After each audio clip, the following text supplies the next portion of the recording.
In 2017, Zach Adams was convicted of killing beautiful nursing student Holly Bobo. Problem was, he was convicted on a house of cards.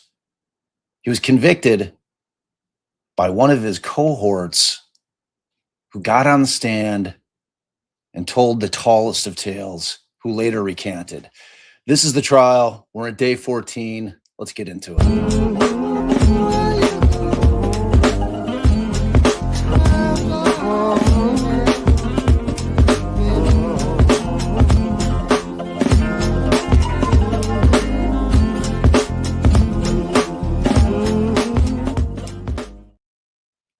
Good afternoon, beautiful humans.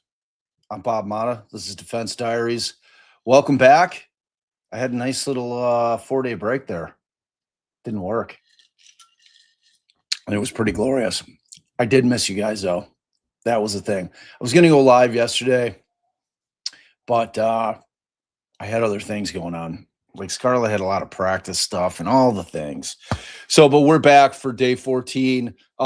I do want to forewarn everybody, we will be breaking at 1 o'clock to go watch the Ray Tierney, Rex Heuermann press conference that will be going live. I think it's supposed to happen 2 Eastern, which is 1 for us here in the great Midwest.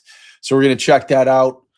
If you don't know, Rex Heuermann went into court today and pled guilty, changed his plea, and accepted responsibility for Karen Vergata, which was an uncharged case.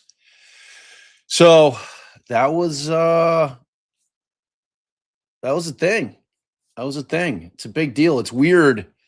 It's not getting that much coverage. And, you know, it just goes to show you we live in a day and age where if it's not streamed, nobody's paying attention. That's a shame because that was a big case. It was an important case. It's a crazy case. It's a crazy, crazy case. You know, I mean, it's rare to get serial killer cases like that. That's not to say that they don't exist, because I think they very much do. And, you know, but to catch them, especially when they've been operating for that long. And, you know, it's just not getting the publicity that it should. In terms of the victims who got justice today, 8 lost souls, who got their names back, got justice. Interestingly, apparently Heuermann's lawyer has said that he is going to actively work with the BAU. We'll see. That would be helpful. It'd be helpful, developing profiles. Because it's those dudes like Heuermann and Gacy and Dennis Rader who kind of fly under the radar because first glance they seem to be normal. Married, family, job, out there in the public, but behind closed doors, monster. So, big day in that. Big day. Cody in Tennessee, I'm starting on Delphi. It's still in the pre-trial phase. Oh, you got a long way to go, bro. Pre-trial phase was way more than the trial. It's not even close. It's not even close. But you're doing it the right way. You can't really understand the trial unless you know everything that was excluded. Just can't. It's our mantra over here. The real war is pre-trial. Trial is the final battle when everything has been figured out in terms of what's going to be admissible and what's not. And in that case, it's unbelievable. I don't know how anybody can watch a trial and understand fully what's going on in that case without having watched our coverage of the pre-trial stuff. It's impossible. You can't know. I mean, you can glean it from people on Twitter and other channels that support Rick Allen, but you've got to really watch the coverage, whether it's here or anywhere. But I mean, aside from Ange and R&M, who I felt did amazing work, but as far as any other channels that were really, really covering the pleadings themselves, you know, it was awesome. And then, of course, Teresa at Criminality. She was wonderful too. I never want to forget her and Sleuthy. They did great work over there, and they continue to do great work over there at Criminality. So be sure you're giving them a follow if you haven't. Hold on, I gotta pause to cough. I got this thing going on. Hold on.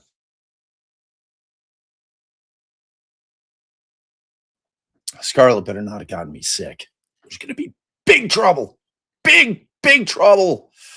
All right. So we left off day 13. I think we had seen, let me shrink this down.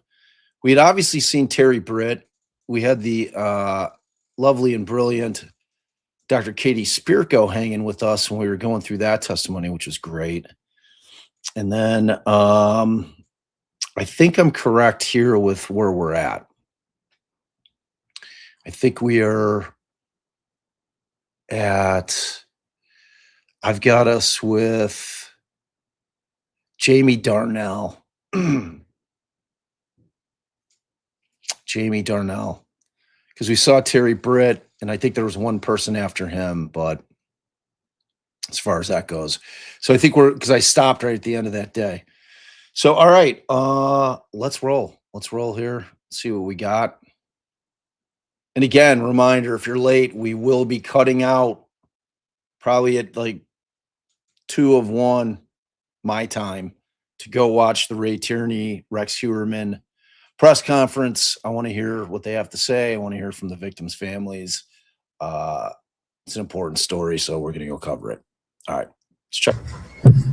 I talk fast. You talk fast. That's not a good combination. No, sir.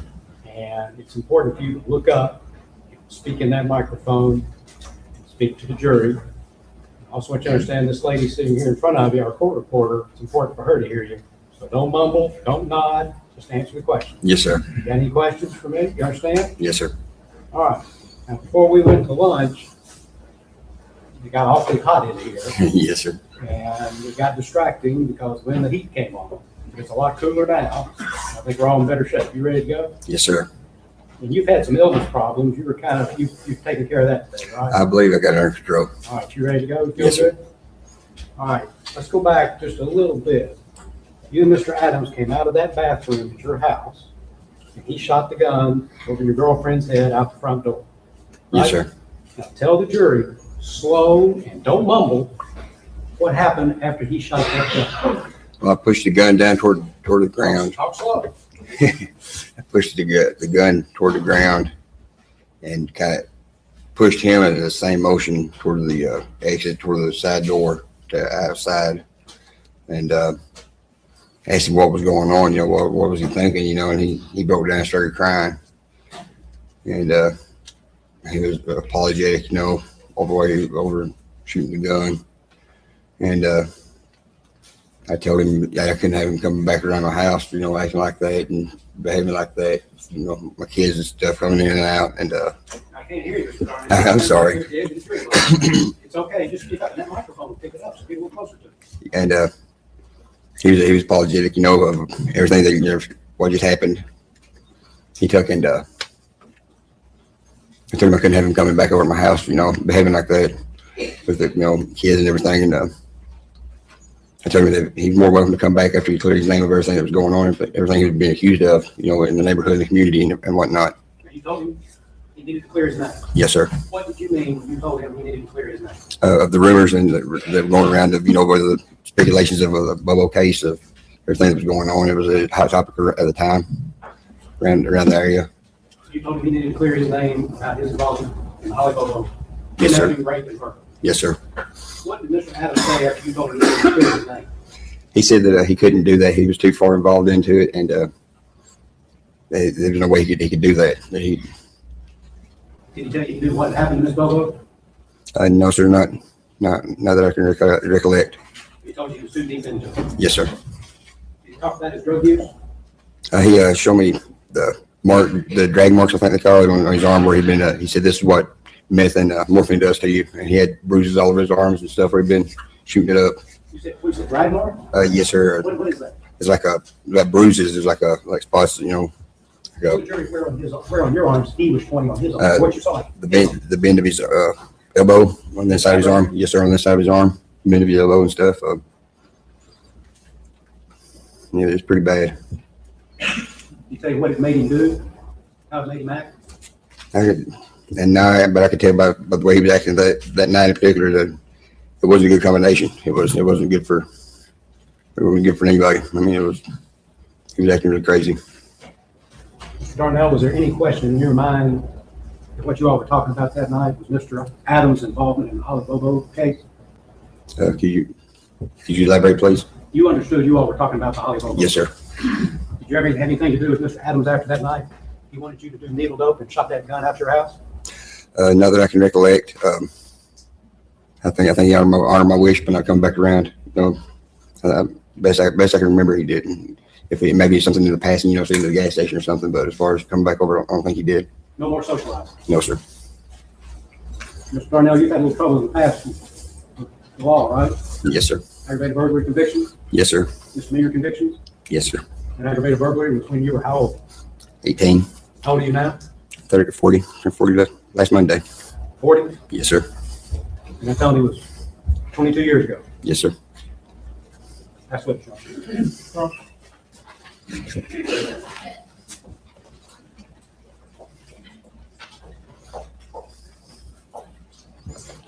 Now, Mr. Darnell, you remember speaking with one of my investigators, or two of my investigators, Amber Treat and Sarah Dunsing, don't you?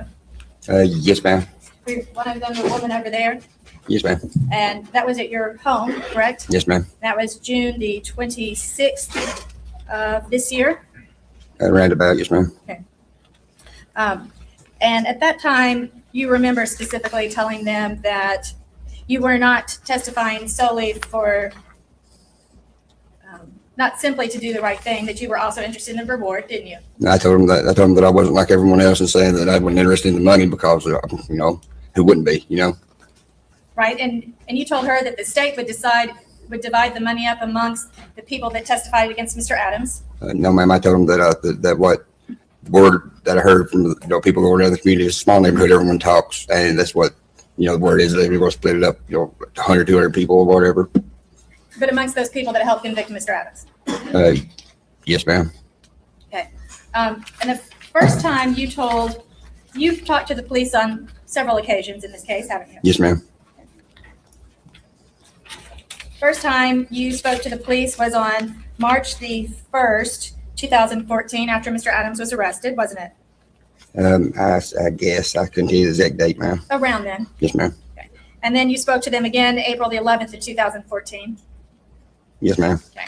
And then you spoke to them a third time, which was September the 29th of 2014. Yes, ma'am. Now, all of those times when you told your story, you did not mention that your girlfriend was standing in the doorway when Mr. Adams shot the gun, did you? And she was sitting on the couch. Okay. So you didn't mention your girlfriend was near the gunshot the first three times you told the story, did you? I didn't change the story none. So. And I didn't mean to say the first three times you told the story. The three times you spoke to the police, you didn't mention that your girlfriend was in the direction of the bullet, did you? I couldn't. Okay. So that's a new fact that you added later on. Oh, no, ma'am. But it became new to the police because they hadn't heard it before, right? I couldn't tell you exactly how, what I told, what I said word for word the first time, As a matter of fact, you gave a written statement in this case. And I guess somebody else wrote it up for you and you signed it. Yeah, yes, ma'am. I think I wrote one myself too. And you've had an opportunity to review that statement. Oh, yes, ma'am. And you would agree with me that your girlfriend's not mentioned in that statement? Not that I recall. Okay. And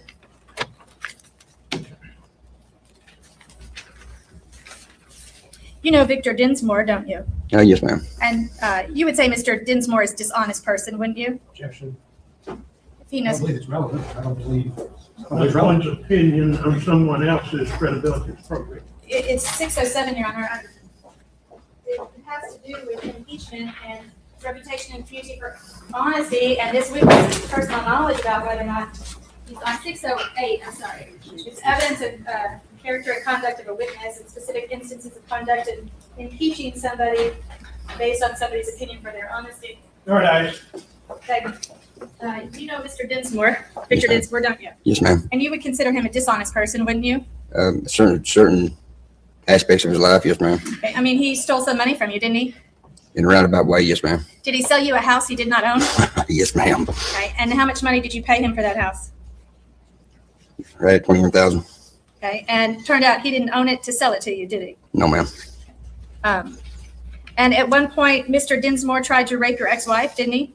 I found out yesterday, yes, ma'am. Okay. So you wouldn't trust Mr. Dinsmore, would you? No, ma'am. As a matter of fact, you look somewhat mad. Do you dislike Mr. Dinsmore? Yes, ma'am. Are you getting mad right now? No, ma'am. Nervous. Nervous. Okay, Yes, I'm ma'am. sorry. Don't be nervous.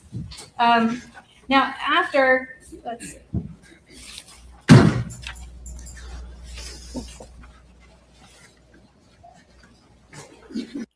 Boy, what do you think of this guy's demeanor, huh? Wow.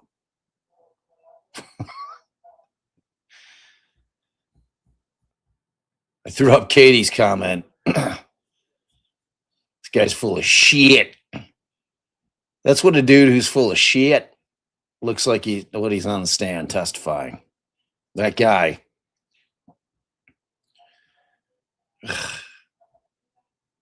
My God.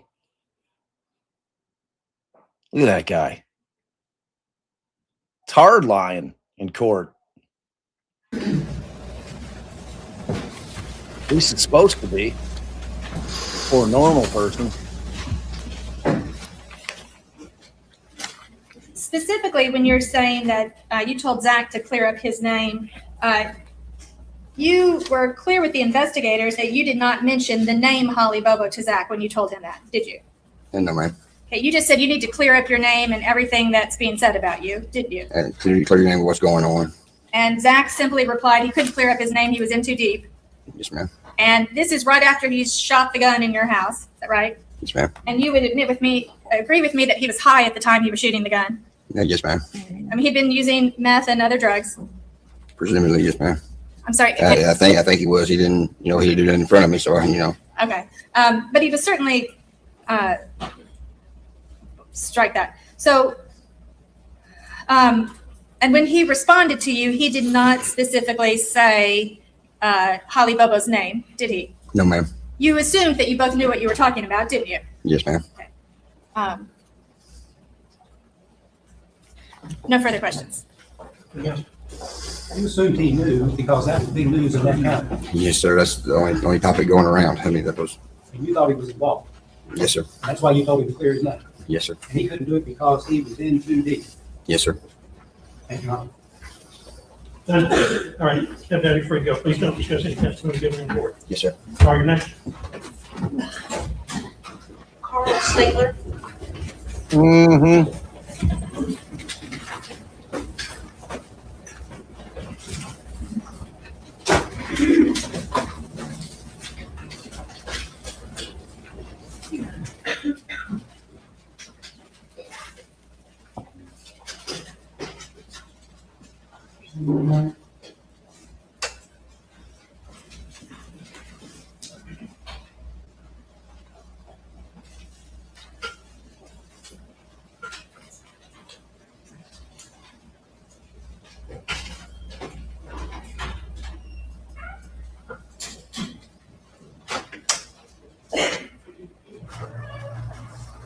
Raise your right hand, please. Solemnly swear the testimony you're about to give is the truth, the whole truth, and nothing but the truth, so help you God.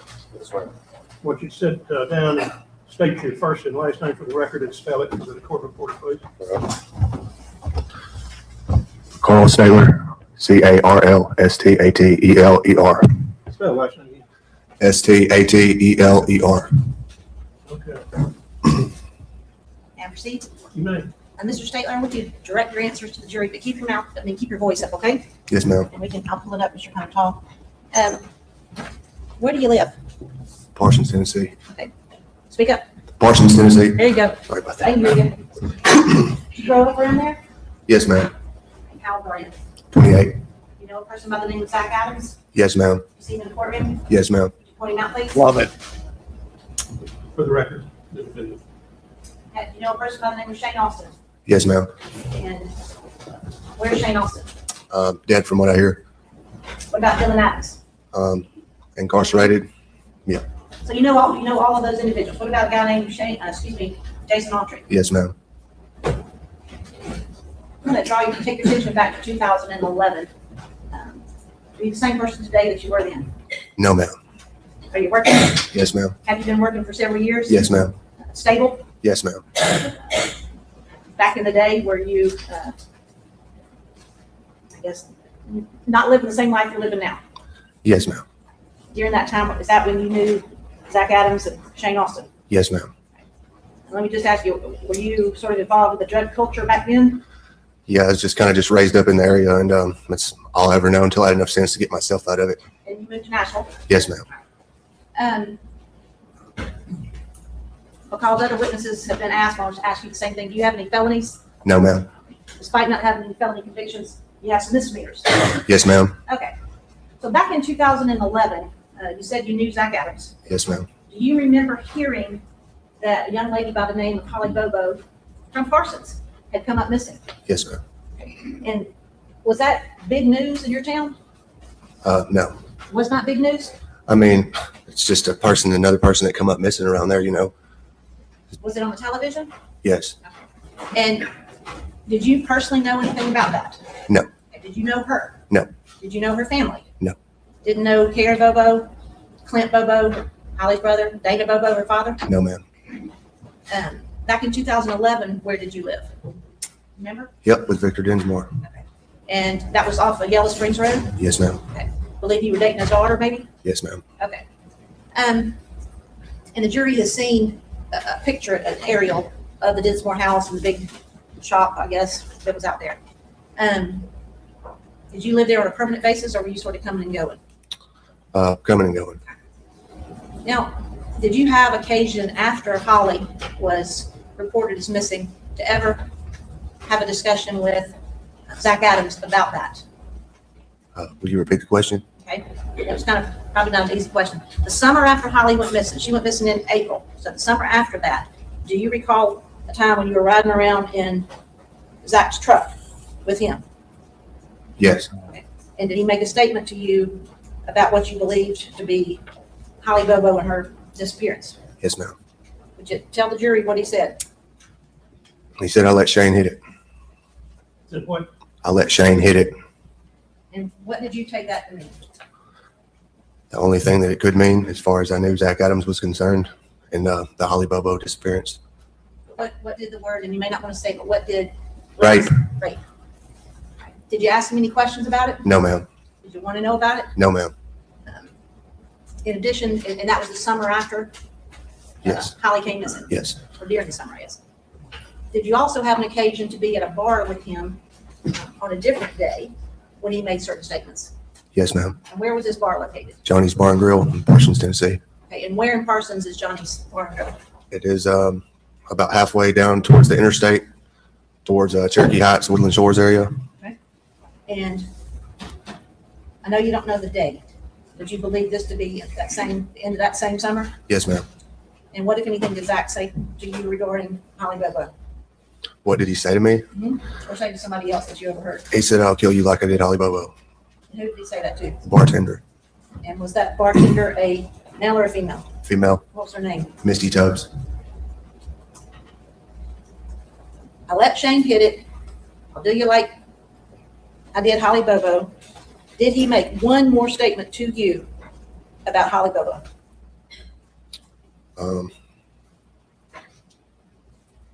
And who was Yes. And who was responsible? What did he say to you? He said, I did it. Where were you when he said, I did it? Is that also at that same bar? Yes, ma'am. Did you ask him any questions? No, ma'am. Did you want to know about it? No, ma'am. And until law enforcement came and talked to you, and did you ever report it? Yes. Who did you report it to? The TBI? And when they asked you, you told them what you knew? Yes, ma'am. One moment. I don't have anything else, Mr. Stateler. Thank you. The defense may have questions. Cross-examination.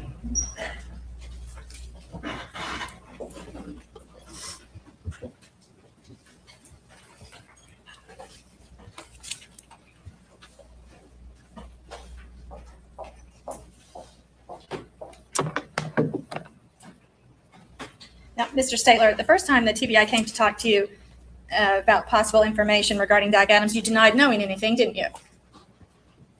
I don't recall that. The first time they came to interview you, you denied knowing anything about Holly Bobo and who was responsible? I don't recall that. So that's a memory that you don't have now, is that correct? It's been a long time, but yes. Okay. And so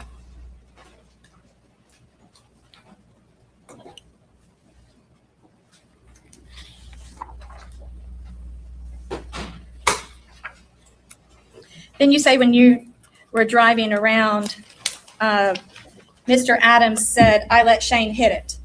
Yes, ma'am. And you assume what he meant was that he allowed Shane to rape Holly Bobo? Yes, ma'am, I assume. Yeah, but you didn't ask any follow-up questions. No. Okay. And then you heard him say at a bar to Misty Tubbs, "I'll do you like I did Holly Bobo." Yes, ma'am.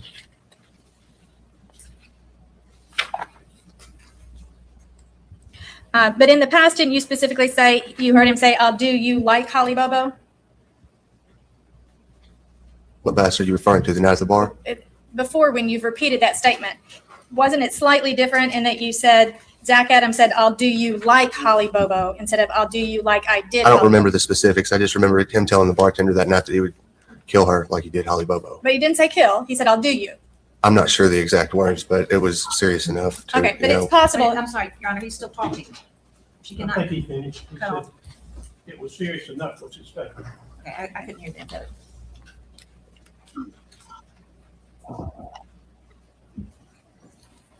And then on one more occasion, you heard him say, "I did it," when you were at the same bar. Yes, And you took that to mean that he was confessing that he had killed Holly Bobo. That was yes, involved. I don't mean to talk over you, I'm sorry. yes. But you didn't ask any follow-up questions No, regarding ma'am. No further questions. Yes, Ms. Thompson asked whether or not you denied having information. Actually, the first time TBI came to you was on December the 8th, 2011. I don't suppose you remember that day. No, not Exactly. specifically. No, ma'am. Okay. But on that day, in addition to the things you testified to, did you also provide them with additional information about Zach Adams regarding his drug usage in the immediate days following Holly's disappearance? Will you repeat the question, please? Okay. Did you also tell TBI about Zach Adams' drug usage right after Holly Bobo came up missing? Yes. Tell the jury what you told them back in 2011. I said that he had been high out of his mind for days or weeks, just out of his, like, high, too high to function. And that was in the days and weeks following? Yes, ma'am.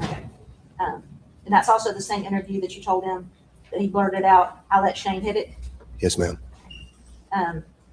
It's also the same interview where you told him that at Johnny's bar in Decatur County, he became upset with Misty Tubbs and made the statement that he did about Holly. Yes, ma'am.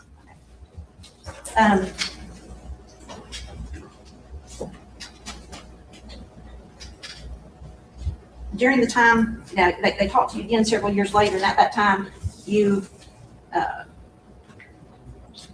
indicated that Zach Adams was driving several different cars during that period of time. Is that correct? Yes, ma'am. Did you know him to drive a white Nissan truck? Yes, ma'am. Did you know him to drive occasionally, and that Jason Autry was driving a PT Cruiser, Yes, ma'am. and that Shane Austin was driving a Crown Victoria? Yes, ma'am. Thank you. That's all I have.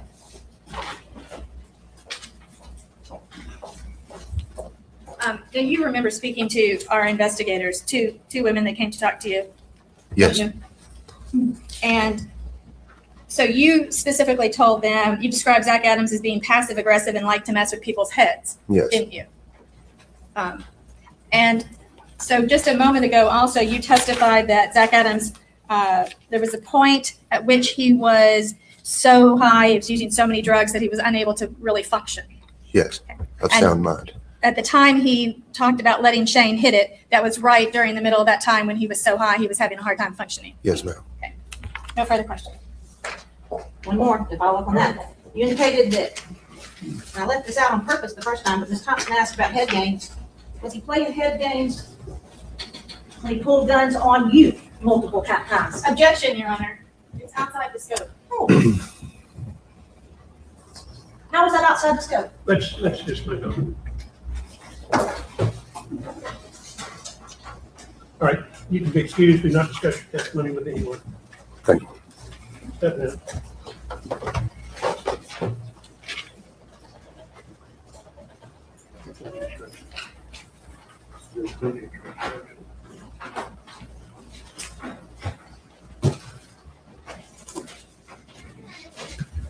Next, do we call? Corey Rivers.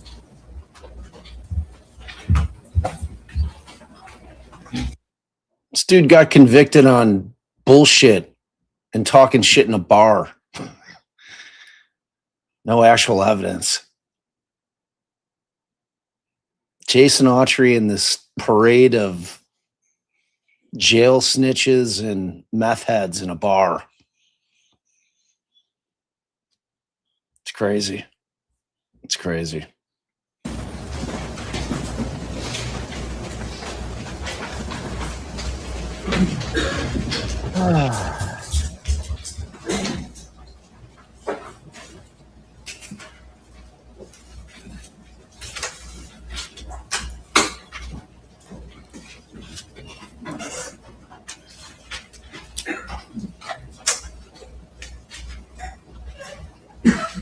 Please right here, please. Somebody swear the testimony you're about to give is the truth, the whole truth, and nothing but the truth, so help you God. Yes, sir. Be seated. I want you to state your name first and last, and start for the court report. Corey Rivers, Corey Rivers. And Mr. Rivers, I'm going to ask that you speak up. I'm actually going to adjust the microphone for you because you're sort of soft-spoken, okay? Wife, and start for the court report. Corey Rivers, Coreyrivers. And Mr. Rivers, I'm going to ask that you speak up. I'm actually going to adjust the microphone for you because you're sort of soft-spoken, okay? Oh, this one. And I want you to do your best to direct your answer so that all the jury can hear you, okay? This one. Now, I couldn't hear you at all. Oh, yes, ma'am. Okay, lean forward. Got a nice bow tie on though. Jacksonville, Florida. Jacksonville, Florida. How long have you lived there? All my life. You grew up there, family there? Yes, ma'am. You have a job? Yes, ma'am. How long have you had this job? For about a year. And you drove up here the last couple of days to, at the state's request. Yes, ma'am. I want to draw your attention back to 2016 and ask if you found yourself in Tennessee. Yes, ma'am, I did. How did you come to be in Tennessee in 2016? Me and a couple of my friends were driving up here, and we was actually, I don't know, I think we was heading up north, and we was heading up north, and we got pulled over by Williamson County, and my other friends, they was tired of driving. They drove from Florida, so I drove, but I didn't have any license, and so my homeboy said, "Well, you can use my license." So when we got pulled over, I used his license. Come to find out, he was suspended. So Let me stop here. So you see the blue lights, right? yes, ma'am. And before the police get up to your door, your friend passes you his license. Yes, ma'am. And that's the license you presented. Yes, ma'am. All right. So what happened after that? And then he checks that license and Yeah. finds out that's suspended. Yes, ma'am. So I'm like, oh my God. So I end up, by me being out of state, they told me that I have a bond of $1,000 to, but I would have to still go and turn myself in. So I didn't want to tell the police that, it's not me. I just paid the $1,000 and just got from up here. And I ended up going back down to Florida. And I guess I did a year. I had did a year down there because I was fighting something down there. So I did a year in the county down there. I got out and I had a case up here because they had found out that it wasn't me. So I ended up taking a plea of 60 days and 2 years probation, which is what I'm doing now.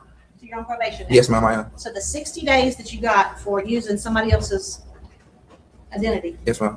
where did you do your 60 days? In Franklin, Tennessee, Williamson County. Yes, ma'am.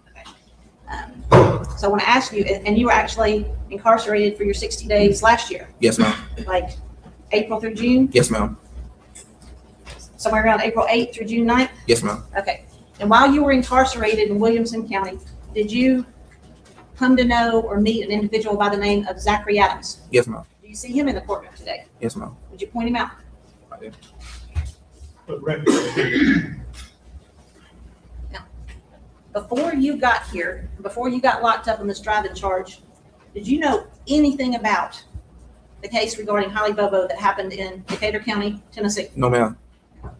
Before you got locked up on your driving charge, did you know anything about an individual by the name of Zachary Adams? No, ma'am. What about Dylan Adams? No, ma'am. What about Shane Austin? No, ma'am. What about Jason Autry? I still don't know who them people are. No, ma'am. The man that you pointed out a minute ago, Zachary Adams, how did you come to know him when you were locked up in Williamson County? We was next door cellmates for 60 days. Now, if you're next door cellmates, does that allow for opportunities for you to talk to one another? Yes, ma'am. How does that work? We can talk through the vent, so we can talk through the door And does that happen a lot? every day. Yes, ma'am. Just prior to your making the appointments of Zachary Adams, how were you spending some of your time of confinement? Doing what? Either working out or reading my Bible or just reading. I ask you some questions about reading your Bible. Do you know whether or not Zachary Adams saw you reading your Bible? Yes, ma'am. Did you all actually have a conversation about that? Yes, ma'am. A few times we did. I want you to explain to the jury what he said, what you said, what he said. No, he just used to walk by and he see me reading my Bible and he asked me, about the forgiveness, like would God ever forgive him? And we just used to talk on a daily basis. And I was like, yeah, God will forgive you no matter what, human people see you as. God will forgive you if you just be honest, whatever situation you're going through. And we just Wow. Wow. That's some slippery shit. Some Bible belt, Bible talk on the stand.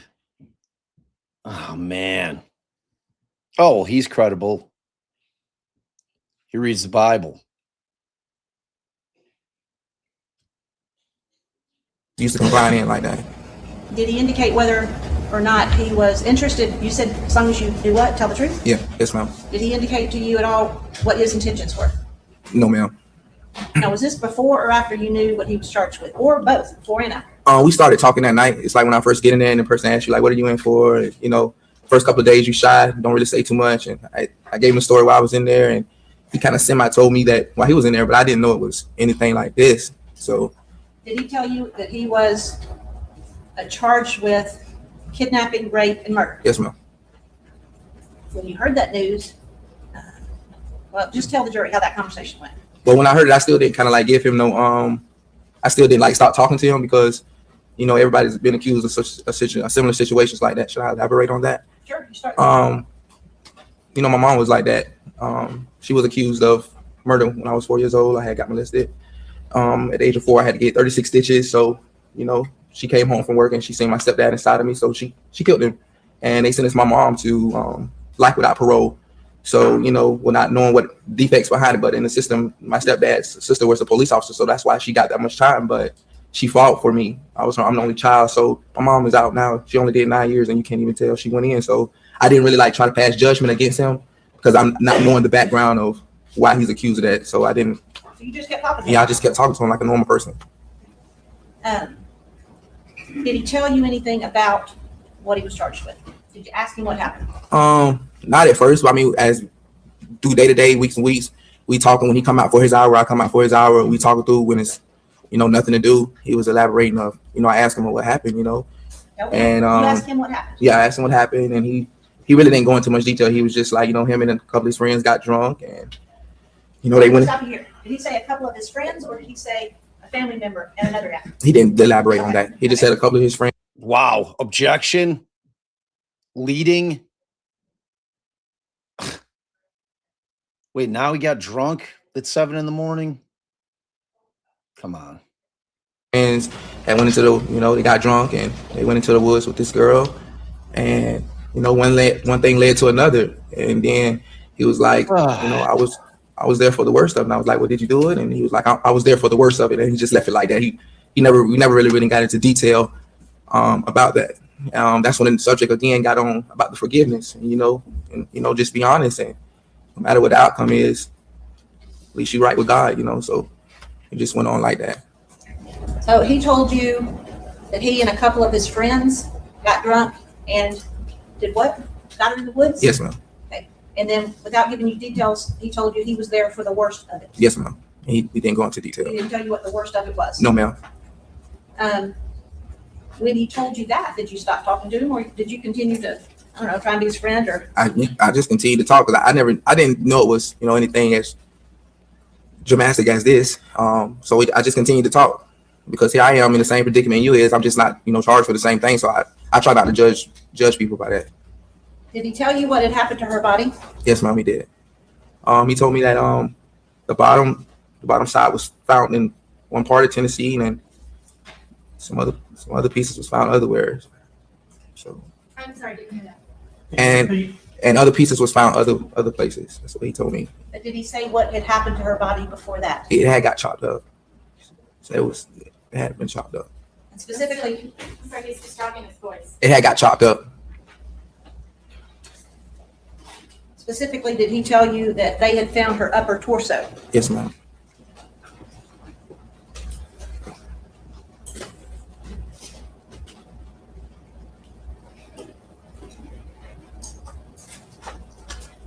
When you heard all of this, I know that you had tried not to judge, but did you, on your own, reach out to law enforcement?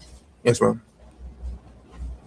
Did they come and talk to you? Yes, ma'am, they did. And was that while you were still locked up doing your 60 days? Yes, ma'am.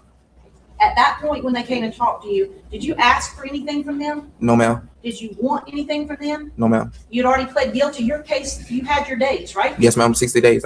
Yes, ma'am. Did you share with law enforcement what you told the jury? Yes, ma'am. Mr. Rivers, did he, when it came time for you to get out in June, did Zachary Adams, that you pointed out here, tell you or mention a video? Yeah, he actually, I told him, to let me know how, everything turned out. And, and I told him, we prayed and stuff before I left. And I actually left him my Bible because he already had one, but I still left him my Bible so he can pass over to somebody else. And he gave me his number.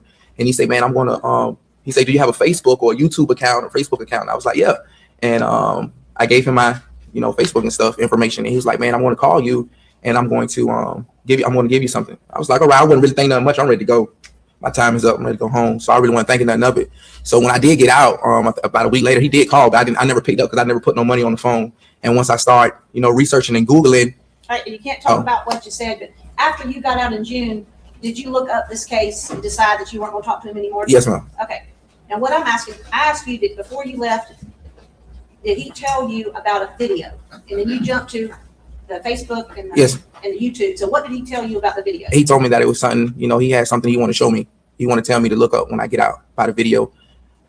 Did he make any reference to it being right under the noses? Oh, yes. He said, Tell the yes, truth. yes, ma'am. He told me it was right under the nose of, the people who's looking into this. But it what? They hadn't found it? No, they haven't found it. So he told me he was going to, when he called me, just pay close attention to what he said. But when he called, I never put no money on the phone or no time on the phone. Is everything that you told the jury here true? Yes, ma'am. I don't have anything else. Thank you. All right, cross-examination.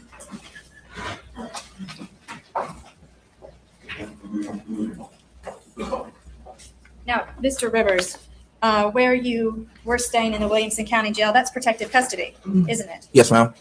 And as a matter of fact, everybody is locked up 23 hours a day in their cells. That is correct, ma'am. And you were in protective custody because you were a sex offender on the sex offender registry. That is correct, ma'am. As a matter of fact, you have a felony sex offense for child molestation. That's not correct, ma'am. You're on the sex offender registry for Lewd and lascivious. lewd and lascivious behavior with someone under the age of 16. That's not correct. All right. So I keep seeing questions. That's non-hearsay. Anything that this guy's claiming that Zach said would fall under non-hearsay as a statement of a party opponent. Okay. That's how it comes in. All right. Correct, ma'am. That's not correct? No, ma'am. For Lewd and lascivious. lewd and lascivious behavior with someone under the age of 16. That's not correct, ma'am. That's not correct? No, ma'am. Okay.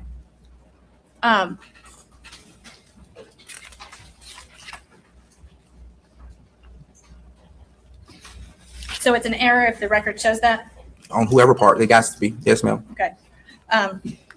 And so even when people are let out of jail for their 1 hour a day, everybody in this unit is let out at different times, aren't they? That's it. Yes, ma'am. And they can then leave their small 6 by 4 foot cell to go into the main rec room. Isn't that right? Yes, ma'am. What do you mean by small rec room? We're in the dormitory on the top floor. You go into but you can go into the main part of the dorm, like the large rec room is where you go during your 1 hour of release time. If you're on the top floor, you have to kind of like stay on the top floor. If you're on the bottom, you stay on the bottom unless you're using the phone. Otherwise, there's no moving around. Okay, but you get to come out of your cell and you can walk up and down Yes, ma'am. the aisle by the other cells. That's correct, ma'am. And that's the time when you take a shower and you can go down and use the telephone. That's correct, ma'am. And there's one telephone in the main area of the pod, isn't that right? Yes, ma'am. So all the cell doors kind of open out into this common area. If it's your time to come out. Yes, ma'am. Okay, but what I'm saying is all the doors face this opening of the common area, don't they? Yes, ma'am. Okay. And there's one television that people watch, isn't that correct? Yes, ma'am. And you actually share that television with another unit? No, ma'am. Control? Well, I guess the downstairs and the top upstairs share the television, right? Yes, ma'am. So if you're going to watch television, you actually have to stand in your cell and look out the little bitty window in the door. Not the room I was in. I can sit on my bed and actually watch TV. Yes, ma'am. Okay. But that is the case on similar situation. Okay. And each door has a very small window that looks out, doesn't it? That is correct, ma'am. Kind of a long rectangular window. Yes, ma'am. And so you're only allowed out of your cell 1 hour a day. Yes, ma'am. And you're not free to really have physical contact with anybody else in the cell. No, ma'am. Okay.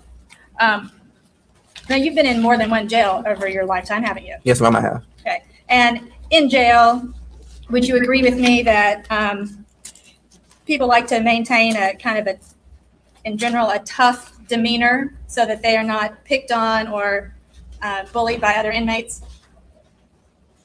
You can say that. I mean, it's kind of a survival of the fittest in jail, isn't it? Yes, ma'am. Okay. And what you said earlier about when you got stopped in the car, this is while you were driving around, and you lied and gave them somebody else's ID. That you were stopped driving and you handed them somebody else's ID, somebody else's driver's license. That is correct, ma'am. And that was just for your pure own self-survival, right? Yes, ma'am. To try to keep you out of trouble. Pretty much. And so you lied to police in order to benefit yourself, didn't you? Yes, ma'am. Okay.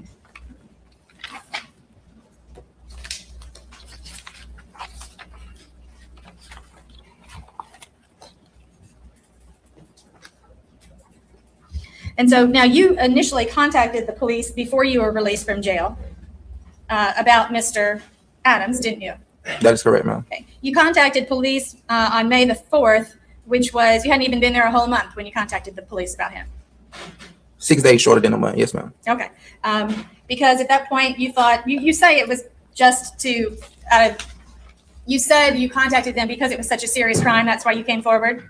Yes, ma'am. What he told me. Yes, ma'am. But you recognize that there might be some benefit to you. What benefit was it towards me, ma'am? Well, you recognize that sometimes they do let people out of their sentence. They get a lighter sentence if they come forward with information, didn't you? Yes, ma'am. But I still kept my 60 days and 2 years probation, which I only have 8 more months left now that I'm going to do to the door. That's right, because there wasn't an opportunity for you to testify before your time expired, was there? I didn't know because I didn't know anything about the case at that time as far as that detail. But you did have television where you were in your cell. Williamson County didn't broadcast that. I didn't see it. Okay, they did broadcast the news though. Right. She's arguing with it. I mean, they did broadcast the news. There are questions. Okay. They broadcast the news, man, but I didn't see anything as far as in what Zach is accused of at that time. Fuck.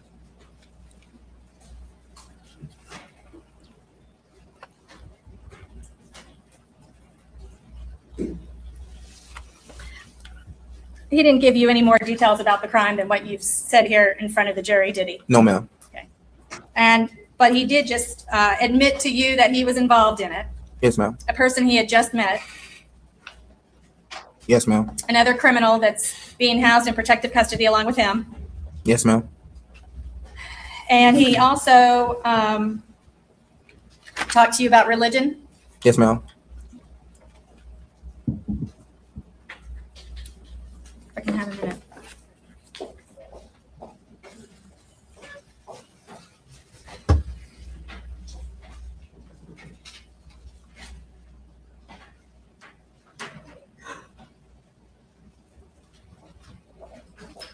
And then before you were released from custody, you called the TBI back and talked to them one more time, didn't you?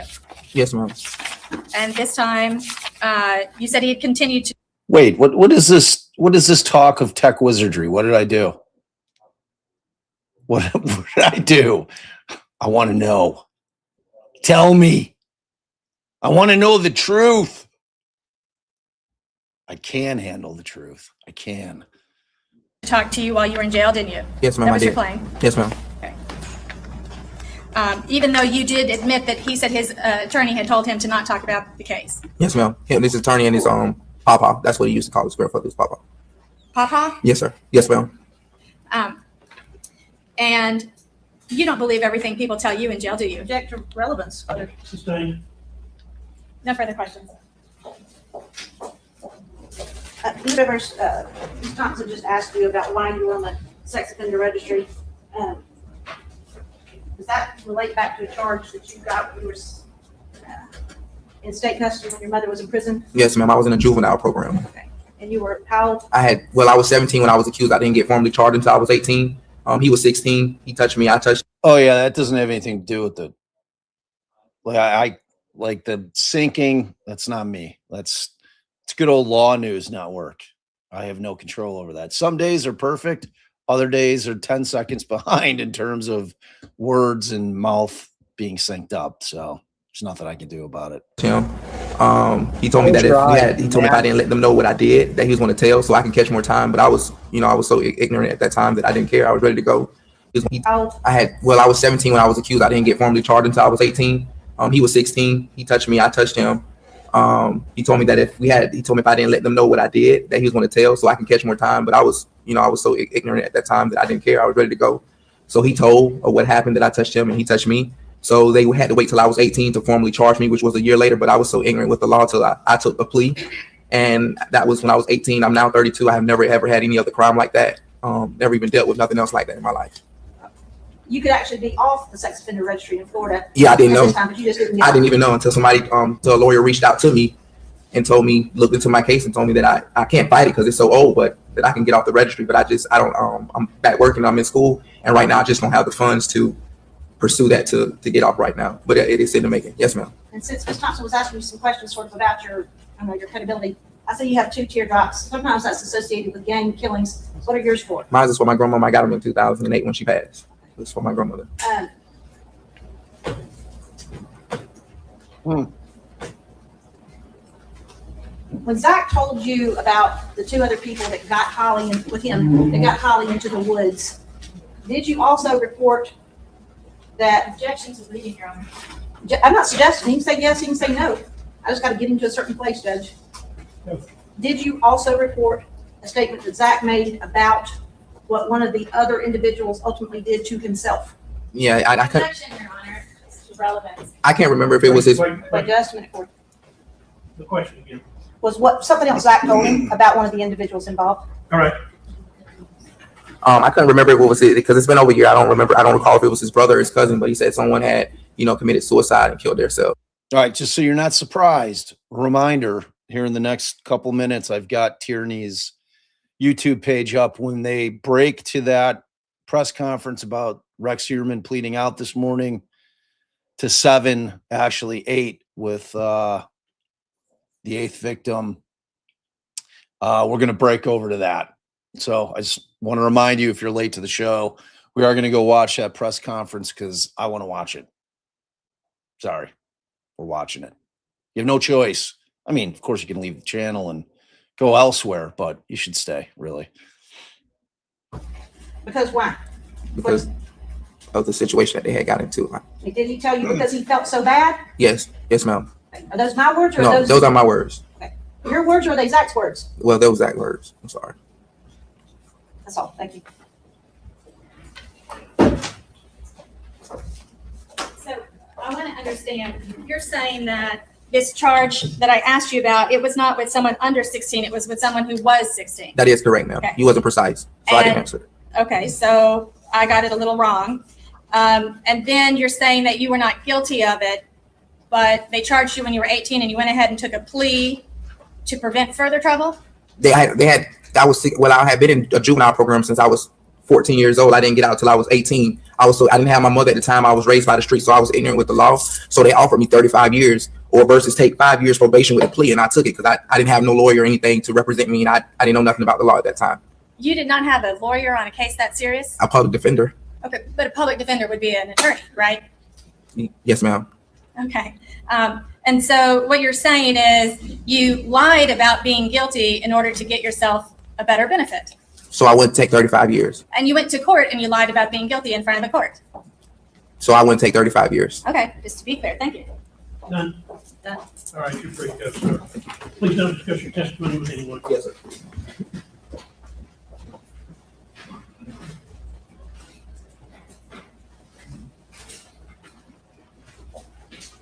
How long you next witness? Not terribly long. All right, let's go ahead and get started, then we'll take a break, okay? Say called Shawn Cooper.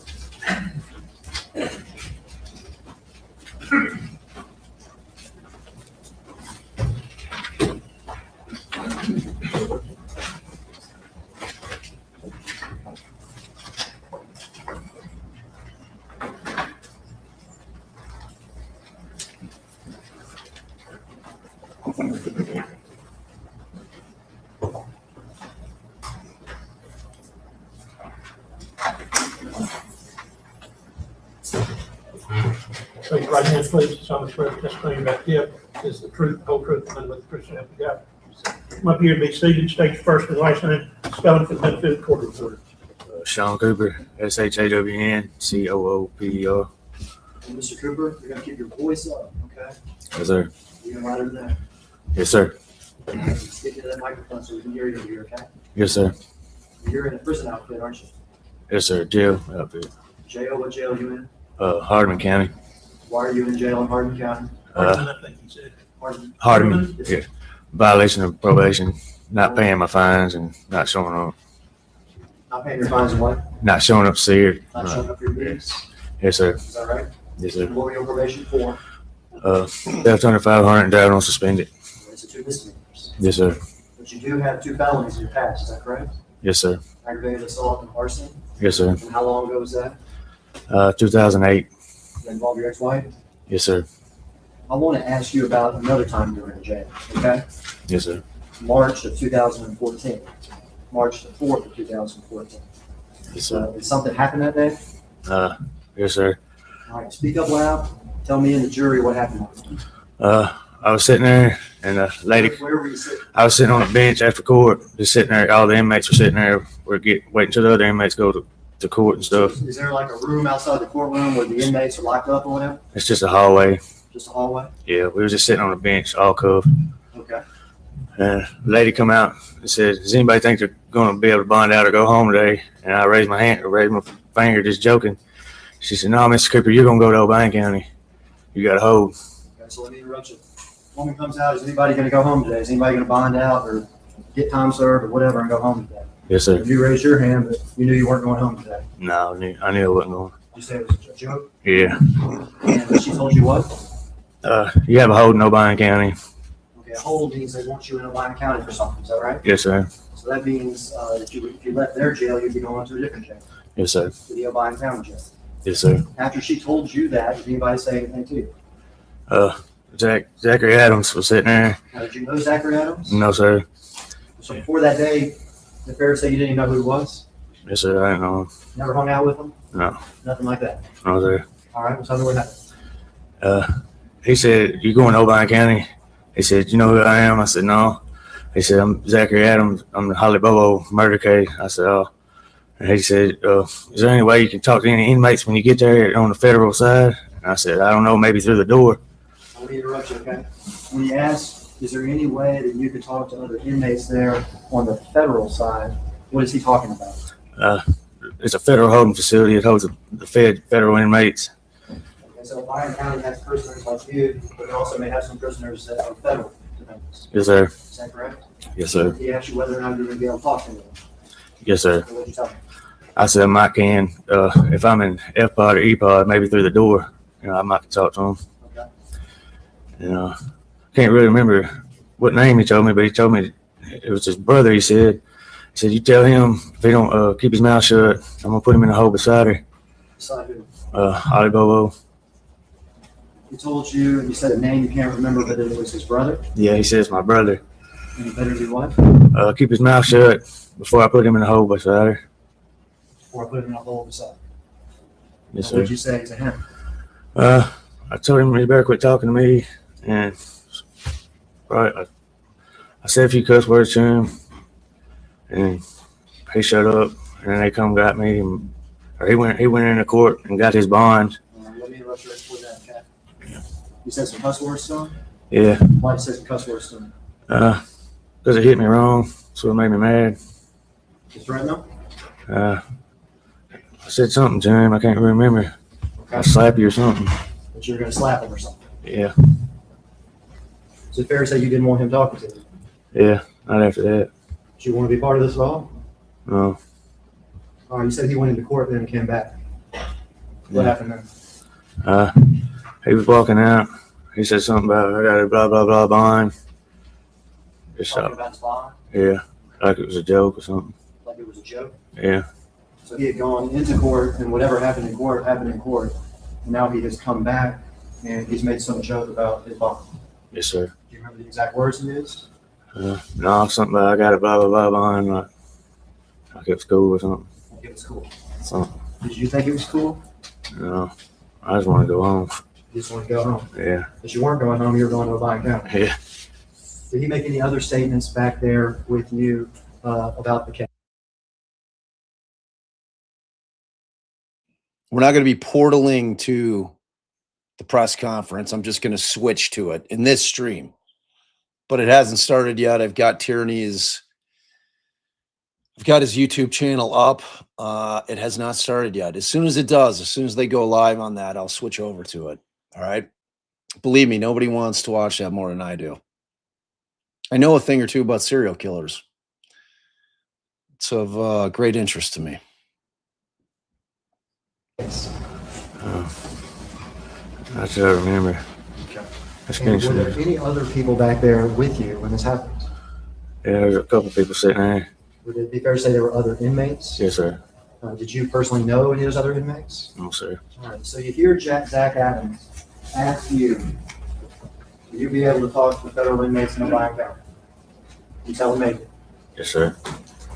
He tells you to get a message to his brother, It is what it is. correct? Yes sir. Liar That's in a what it hole is.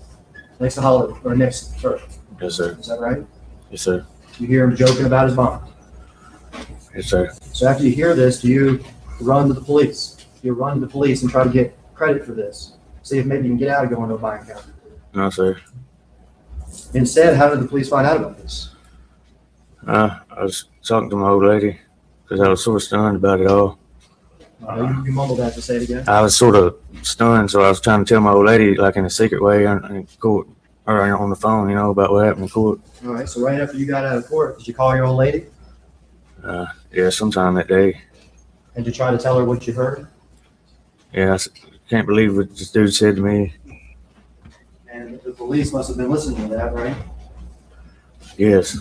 Because then they came to you. Yeah. And when they came to you 9 days later, did you tell them the Okay. truth, just like you told us today? All right, we're going live.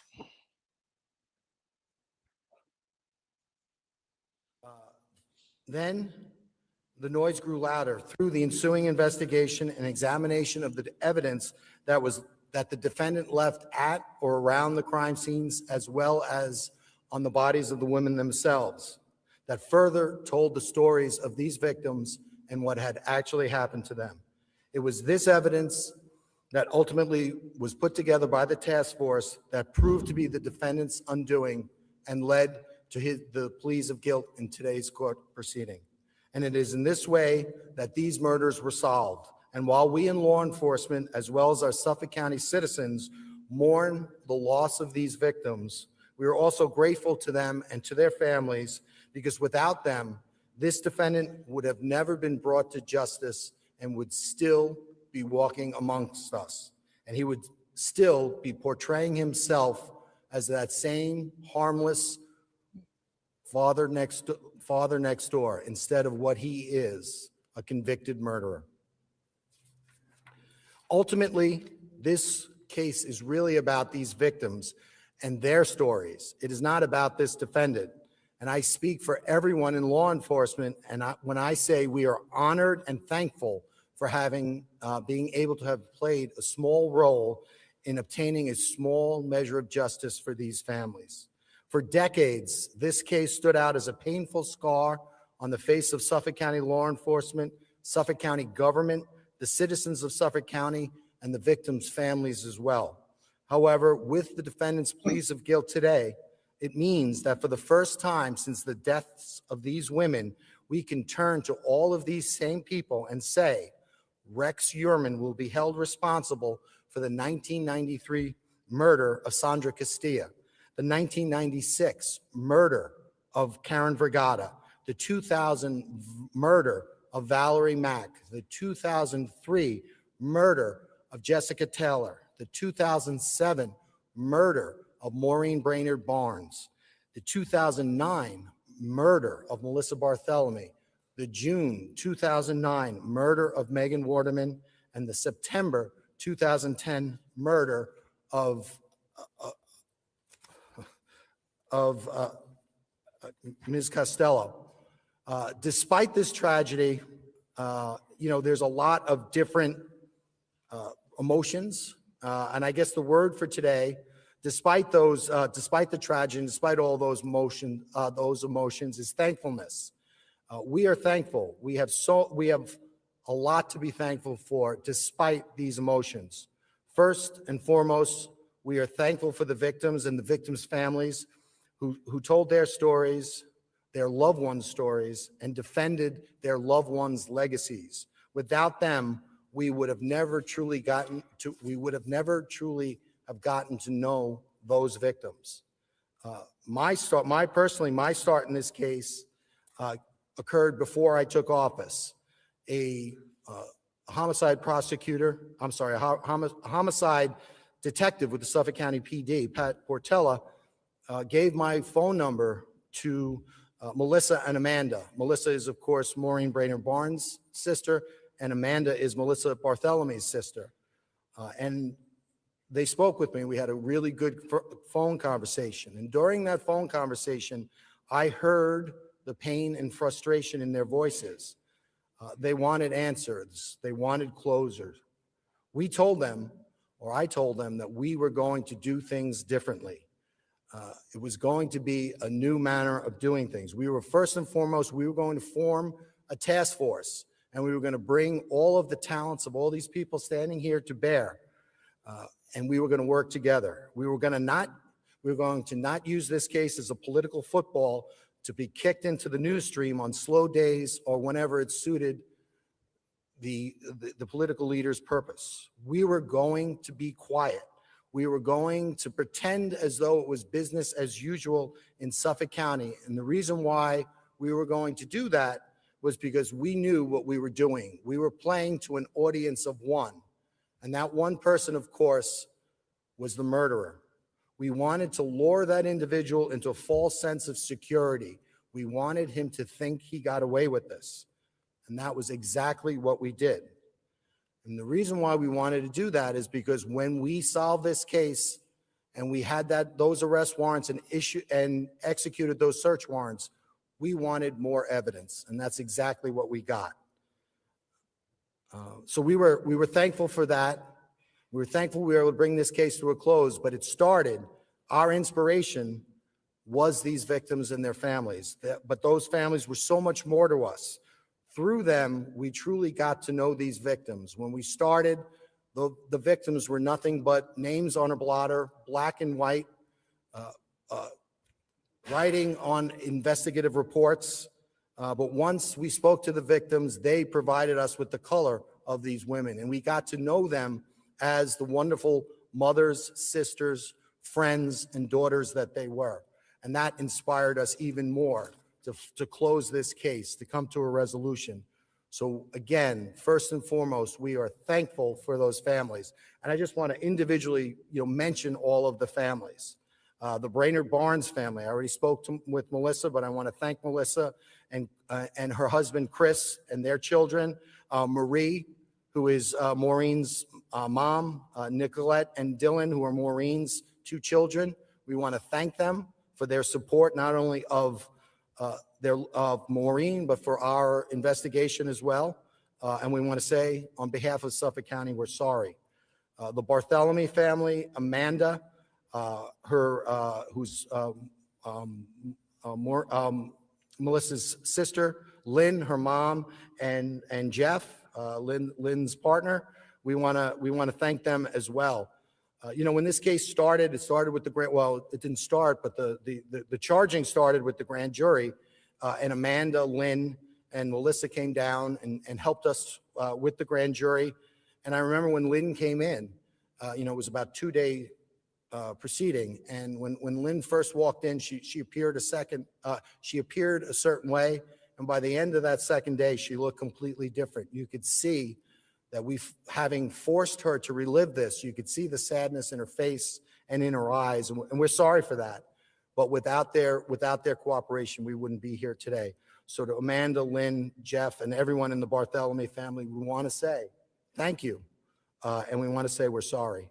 To the Waterman family, we have Megan's aunt, Liz, and we have her daughter, Lily. We want to thank them. We didn't get to know them until after the indictment, but again, the way that they stood by Megan and the way they supported us, we want to say to them, thank you, and we're sorry. To Amber Costello and her family, specifically Amber's sister, Kim, we want to say thank you. And again, thank you for the support. And again, we're sorry for the loss of Amber. Valerie Mack, we met shortly before the indictment. We met Ed and Joanne Mack. Ed and Joanne Mack were foster parents and then the adopted parents of Valerie. And they gave Valerie the only happy home she ever knew. And really the only support she probably ever knew in her life. Meeting with them, they're incredibly special people. They're heroes. We also got to know Valerie's sister, Angela, and her son, Aaron. Again, equally wonderful people. So to them, we want to say thank you, and we're sorry. Jessica Taylor, we got to know Jessica's mom, Liz, after the indictment. Prior to the indictment, we got to know Jessica's cousin, Jasmine. And right after the initial indictment of the first 3 victims, Jasmine came to us on behalf of Liz and said, please help us. Please find out what happened to Jessica. And at that time, we didn't have enough. And we said, look, we're going to work and we're going to try to get there. And we're going to work as hard as we can. Please trust us. And, Jasmine, on behalf of Liz, said they would do just that. So to Jasmine and Liz, I want to say thank you. And again, we're sorry. To the Vergata family, Karen Vergata, we recently went, I did, I know members of the Suffolk County PD had already spoken to the family, but my team recently went and we saw Eric and Gary, who are Karen's sons. Gary's not here today, but we got to meet Gary, and I know Gary's watching, so we want to say hello to Gary. Eric's here. We want to thank Eric. And again, we want to thank you and tell them how much we admire them for supporting their mom and for supporting us. And again, we want to say we're sorry. On behalf of all of Suffolk County, we're sorry for Karen's passing. The Castilla family, Cassandra Castilla. We had the opportunity shortly before the indictment to meet with Ariel, who's the husband of Ruth, and Ruth is Sandra's sister. Again, wonderful people who really stood by and supported Sandra. So we want to thank them for that. We want to thank them for their support of our investigation. And on behalf of Suffolk County, we want to tell them we're sorry. We're sorry. So that's the family. Again, they inspired us. They're the reason why we do what we do. Today was a very special day for us in law enforcement. Because it gave us the opportunity to turn to these victims and their families and say, listen, we told you we were going to work really hard. We told you we were going to do everything we can to bring closure to you. And that's why we work in law enforcement. And, we were able to do that to a small measure today. So we're happy for that. And again, so thankful for them. In addition to our victims' families, we have our law enforcement family. And, this case was, brought home by a task force that brought to bear the talents of a number of really great investigators from a lot of really great agencies. And again, so thankful to be able to have worked with so many talented people. It's not really, some people say, well, this person solved Gilgo or that person solved Gilgo. That's not it at all. It was so many different pieces, so from so many different people, starting back in 1993 and culminating all the way through 2021. So again, and really beyond actually. So again, so thankful for the great work. First and foremost, I have to thank my chief investigator, Rich Zacharies. I've been doing this for 30 years. I've had the benefit of working with truly the best investigators in the country and in the world. Rich is the finest investigator I've ever worked for and worked with. I do sometimes feel as though I work for him. But he was the architect of our grand jury. He put together our grand jury. And I think there's, whether it's an attorney or an investigator, I think there are very few people who could have done that logistically. And so to Rich, I want to say thank you. To our detective investigators, our analysts, again, all great. And I'm gonna mention a lot of people, and it's gonna, because it's not exciting to mention a lot of people, but they deserve mention. So I'm gonna mention them. We're gonna go through everyone, but not everyone, but a lot of people. We're gonna talk about our phone experts, Justin Doolittle and John Primiano. Unbelievable work in this case and so many others. Our analysts, Kaylee Homer, Erin Hansen. Unbelievable work combing through this evidence, these miles of evidence. And that's just to name a few. They're indicative of so many more. Our law enforcement partners, we had our DA people, our PD, our FBI, our New York State Police, our Suffolk County Sheriff's Office, our core people, Rory Forrestall, a DI. I hired Rory. He was supposed to come in and help us with our child abuse section, but he got waylaid in here, and he worked like heck for us and did a great job. We're so thankful for Rory. For Suffolk County PD, our homicide guys who are still with the task force today, Chris Kalvac and Scott Aquilina, great individuals, great investigators. Thank you so much, Chris, Scott. We had Jimmy Watson, who worked with us, no longer with us. He's in Nassau. FBI agent Craig Mateo, special agent Craig Mateo. Everybody's young, I guess, compared to me, but I see him as a young guy, a really talented agent, really great guy, really, really helpful. Investigator Tiffany Atai with the state police. Again, along with Rory, Erin, and Kaylee, really, plunged into the evidence in this case and really, really helped us out. She was also the one who did the infamous avalanche search. So we want to thank Tiffany for all of the work and all the work that they all did. We have a number of retired task force and former law enforcement officers with us today. We invited them and saw John Santoro, I saw Donna Giordano, Pat Albergo, just to name a few. And we wanted to invite those retired members because, again, there was a lot of talk about this case, a lot of talk about, no one cared about the women, who were murdered in this case. That nothing could be further from the truth. I'll talk about Pat Alberga. He worked Jessica Taylor's case. He retired.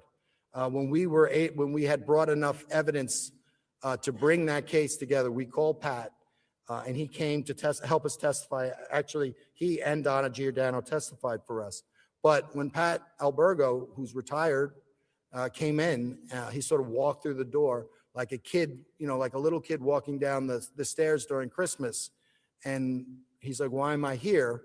And I'm like, "Because we're going to charge this case." He was thrilled. And that attitude is indicative of every single one of all these agencies. So grateful to work with all of these people, both past and present. Our ADAs, Nick Santamartino, Andrew Lee, Michelle Haddad, Larry Opizo, God help them, right? They get to know what I'm really like. And so they were with us right from the very beginning, through the grand jury, and through today. Great job by them. I want to thank them. My chief assistant, Alan Bodie, he really, along with Rich and I, we really thought a lot about how we were going to go forward with this case and planned a lot of things, from the grand jury. And he was really helpful with that. And also, he ran the office while I was running around pretending to be a lawyer. Our discovery expediters, our analysts, our paralegals, everyone. And that's just us. So now, we come to the Suffolk County PD, and, I'll talk a lot about Suffolk County PD was, with us every step of the way. Our police commissioner Catalina, our chief of department, Bill Dougherty, our chief of detectives, Sean Barron, a whole host of other people are with us today. We have our Suffolk County Sheriff, Errol Toulon with us, as well as Undersheriff Kevin Heavey, as well as Undersheriff John Becker. We really want to thank those two agencies. We want to thank Errol Toulon, and we want to thank Police Commissioner Catalina. They're two phenomenal partners. I can say this about Suffolk County and Suffolk County citizens when it comes to Police Commissioner Catalina and Sheriff Toulon. You are all in wonderful company.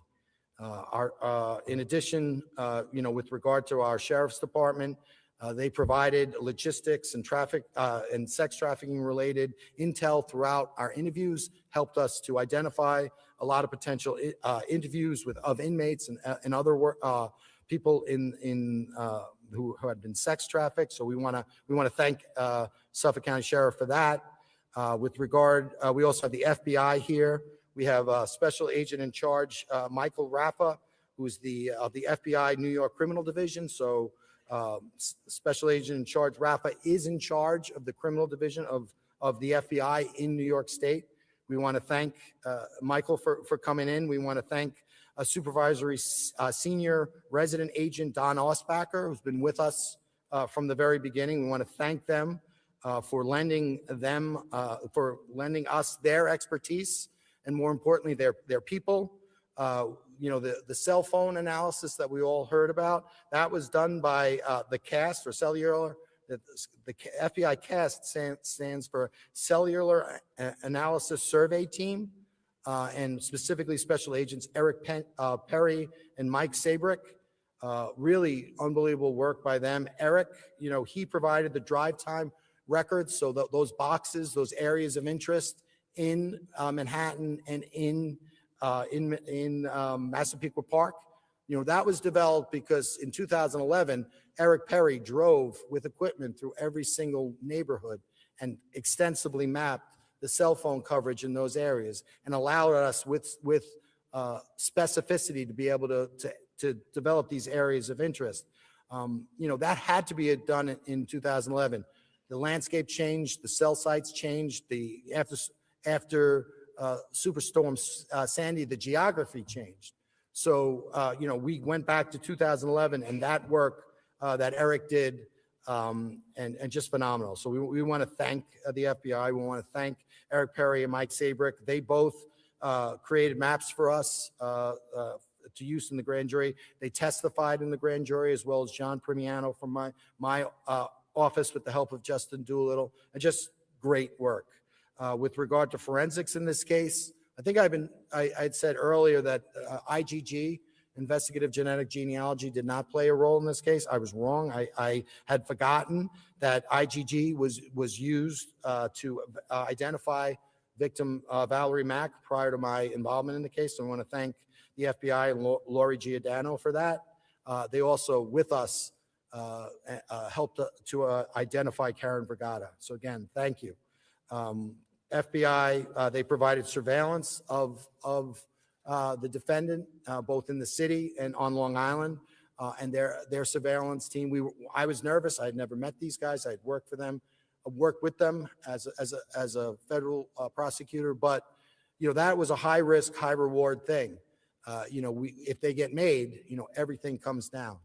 if they get detected. But they weren't detected. Not only did they follow the defendant, but they recovered the abandonment samples. So we want to thank them. Suffolk County PD, they recovered DNA from the defendant's house. We want to thank the homicide squad for that. And again, working together, we were able to really develop that DNA evidence.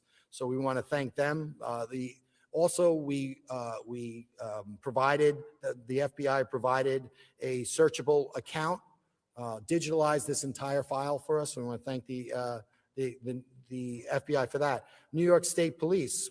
Today we have Major Chris Casal, who's the troop commander of Troop L. We have Captain Chris Jean, who works in Troop L as well.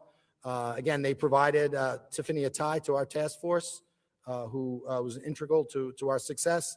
They provided assistance to search warrants of all the search warrants with regard to this case and all the various locations. They were on the scene with our Suffolk County Police Department gathering evidence. They transported evidence from the house to Suffolk County property, along again with Suffolk County PD. The avalanche truck, they transported it from South Carolina to our lab. There was a Ram Charger from Pennsylvania that was associated with the Sandra Castilla case. State troopers took that from Pennsylvania, brought it to our lab. We were able to develop evidence linking that truck to the murder of Karen Vergata. We want to thank them. They provided us with K-9 units along with the NYPD, Suffolk County PD. I want to thank all of those agencies. I want to thank Nassau for helping us with the search warrant. I want to thank Nassau County DA's office for helping us with the prosecution of the weapons case. Our Suffolk County Crime Lab, we want to thank them. Tremendous work. I particularly, is Clyde here? Where's Clyde? Clyde, raise your hand. Where's Clyde? All right, Clyde's all the way in the back as usual, hiding. So Clyde was the hair analyst in this case. He collected hairs from all the victims in this case, save for Jessica Taylor. And he pushed the PD and he pushed our office to send certain hairs out for mitochondrial and then later nuclear DNA testing. And when we started this case, he was working with Nick Santo Martino in my office, and he was recalling with great specificity certain hairs of interest that he thought were really going to bear fruit. And I was talking to Nick, and I was saying, does this guy really, like, is he really, like, was he this meticulous? Is he this sure? And so Nick said, sit down with him, sit down with Clyde. And we sat down with Clyde, and, to go to a crime scene, in the 2000s and not have the capability to get nuclear DNA, but yet to be so precise and exact in gathering evidence, cataloging the evidence, safeguarding the evidence, and then being able to advocate for its use. Without Clyde, we probably wouldn't have gotten that evidence. So, Clyde's retired now, but we really want to thank Clyde. Bob Jenna, he collected hairs on the Castilla case. He recovered 2 hair. He was a former chief of Suffolk County Crime Lab. He's retired. He collected 2 hairs on Sandra Castilla. Did a great job, similar to Clyde. Don Doler, the former chief, he was the chief of the lab when we started this. Great job. We want to thank him. Connie Dinkle is the current chief of the lab, and she did a great job and continues to do a great job. We want to thank them. Bob Bauman, Helen Wong, Liz Sepulveda, Kerry Anito, Craig Hamer. All of these forensic scientists did a fantastic job, and we want to thank them. Again, they were in the house with our law enforcement partners, gathering this evidence meticulously, precisely, and without. This. I was thinking about this. This isn't a cast of hundreds. When you look at when you bring all this together, it's a cast of thousands. So we want to thank all of those individuals. Office of Chief Medical Examiner, City of New York, Brad Adams, Mark Desire, and Neha Desai. Brad Adams was the anthropologist. He identified the Gilgo 4 he was the one who urged investigators to go back after the discovery of Melissa Barthelemy, which resulted in the discovery of the 3 other victims known as the Gilgo Four. Mark Desire is the assistant director of biology of the lab. He was our liaison. He made all of his people available to us. Ms. Desai, she testified for us in the grand jury. Her DNA analysis led to the identification of the Gilgo Beach Four. Again, she testified in the grand jury. A fantastic job. Our outside experts, Mitotyping Technologies, Gloria Dimmick and Jenna Manges. Gloria testified first in the grand jury. Fantastic scientist, fantastic person. Astria Forensic, Dr. Ed Green, Dr. Christina Valencia, Kelly Harkins Kincaid.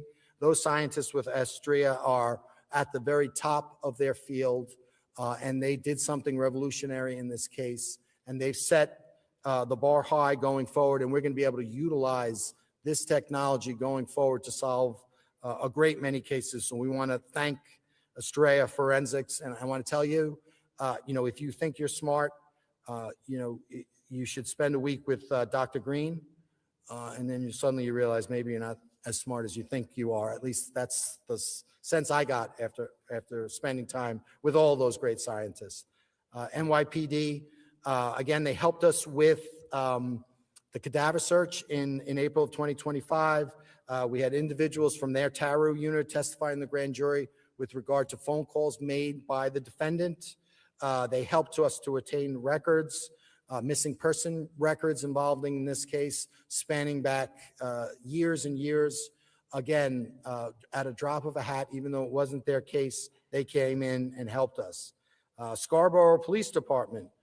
With regard to Megan Wardeman, the Megan Wardeman case came in as a missing person case, and it went across the desk of a detective, Don Blatchford, who's here with us today. And Don, gathered the evidence and really did everything he could to try to locate Megan. And when the trail took him to Suffolk County, he didn't stop. He continued to help us in our investigation. He brought the Wardeman family to Long Island for interviews and for court proceedings. He testified in the grand jury, and he's had a long, illustrious career in Maine. He's going to retire, but he held off his retirement to see this case through. And again, I talked about the Suffolk County PD guys who cared about these victims. Don Blatchford is another individual who cares about these victims, like all of the people in law enforcement. So we want to thank them. United States Secret Service, with the massive digital evidence in this case and their forensic science division, all of the massive amount of digital evidence, they helped us process it. We had their forensic science division, we recovered a Bounty paper towel off of the crime scene of Megan Wardeman. They processed that and they compared that to the same Bounty towel that we recovered in the home of the defendant. They matched, and this was a memento that we argued the defendant kept. Would have been a key piece of evidence. So we want to thank the Secret Service for that. The telephone carriers, Verizon, T-Mobile, Sprint, Nextel, and AT&T. Again, phone records spanning back to 1993. We've got to get those records and evidence. Again, Rich Zachary's was integral in this, but they went above and beyond they went above and beyond for us because they knew this case was important. We want to thank them. With regard to the court staff, Judge Mazie and his staff, I want to thank them for their courtesies, and I want to thank them for all that they did in their professionalism. And this is a difficult case, and they handled it with aplomb. So, I'm going to turn it over to our partners, but just to clarify regarding the plea of guilt, the defendant has pled guilty to 3 counts of murder in the first degree pertaining to the murders of Melissa Barthelemy, Megan Wardeman, and Amber Costello. And all of those 3 individuals were killed within 18 months between July of 2009 and September of 2010. That enabled us, the proximity of those murders enabled us to charge those 3 murder 1 counts. In addition to the sentences of that is life without the possibility of parole. With regard to the other 4 victims, they pled guilty to 4 counts of murder in the 2nd degree. That's Sandra Castilla, Maureen Brainerd Barnes, Valerie Mack, and Jessica Taylor. Those sentences, 25 to life to run consecutive to each other and to the murder 1 charges. This defendant has additionally agreed to accept responsibility for the murder of Karen Vergata. And again, the sentence will be 25 years to life without the possibility of parole on the first 3 and 25 to life on the last 4, all of which is going to run consecutive. So we have 3 life without parole sentences and 4 25 to life sentences, all to run consecutive. So, with that, I'm going to turn it over to our law enforcement partners. So I'm just going to leave with this. This case closes and another one opens. There are still, bodies on that beach. There are still bodies in Suffolk County. There's no rest for the weary. We are going to continue to work with our partners and to try to obtain closure for as many families as we can. Thank you very much, and we're going to call up Police Commissioner Catalina.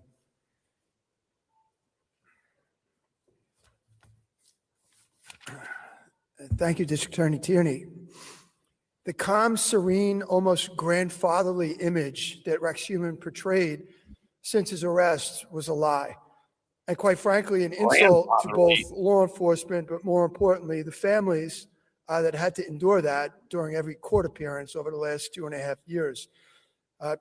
Today, he was exposed for exactly what he is, a sadistic, soulless, murderous monster. And thankfully, everybody today got to see that. I want to thank all of the members of law enforcement who were a part of this.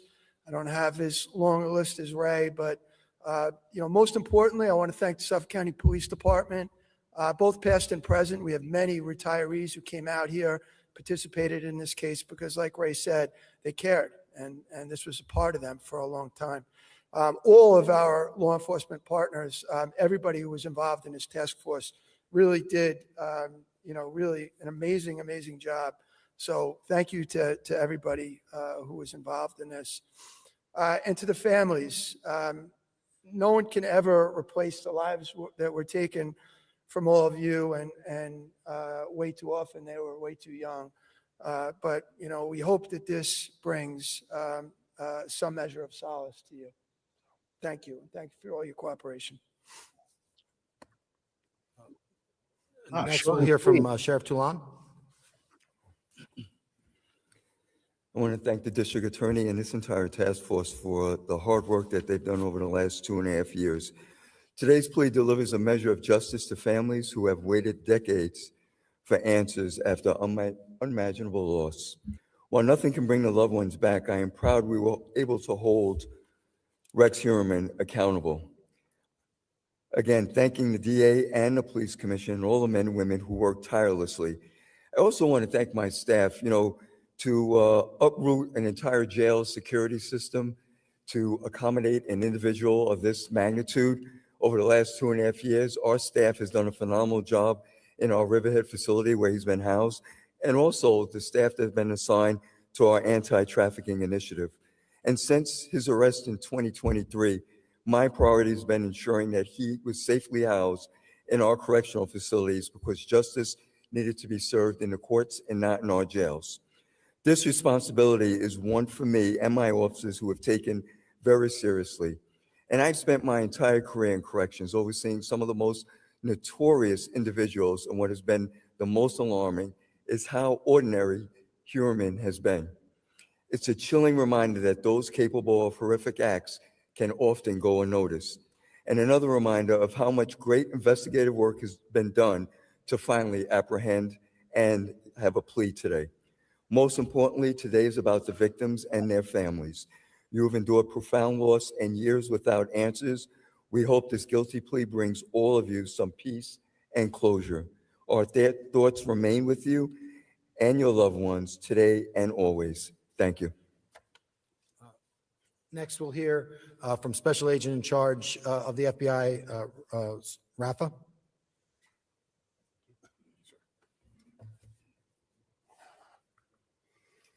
Thank you. Good afternoon. I'm Michael Rada, the Special Agent in charge of FBI New York Field Office Criminal Division.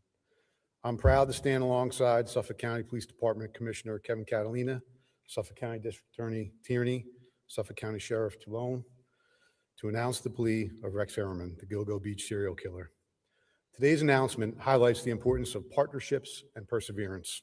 For decades, the families of these women have been left searching for answers and waiting for justice. This ends today because these agencies before you never gave up. The detectives, the troopers, the agents tirelessly chased every lead and left no stone unturned. In 2011, FBI New York began collaborating with the Suffolk County Police Department to find out who was responsible for these cold-blooded murders.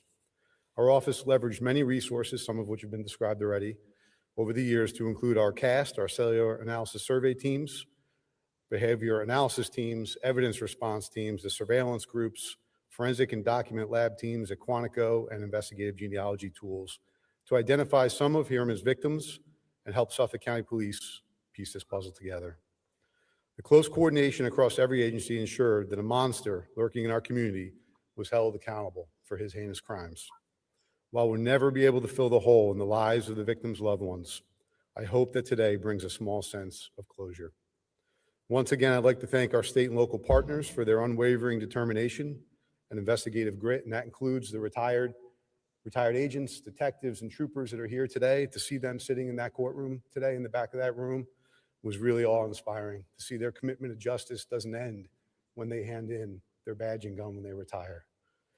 Finally, thank you to the agents and analysts of FBI New York Long Island Safe Streets Task Force, the Special Operations Group, our CAST folks, Investigative Genealogy Program folks, and I'd really like to thank DA Tierney in your office for what you did and the resolve that you showed in this case. Just tremendous. Thank you all.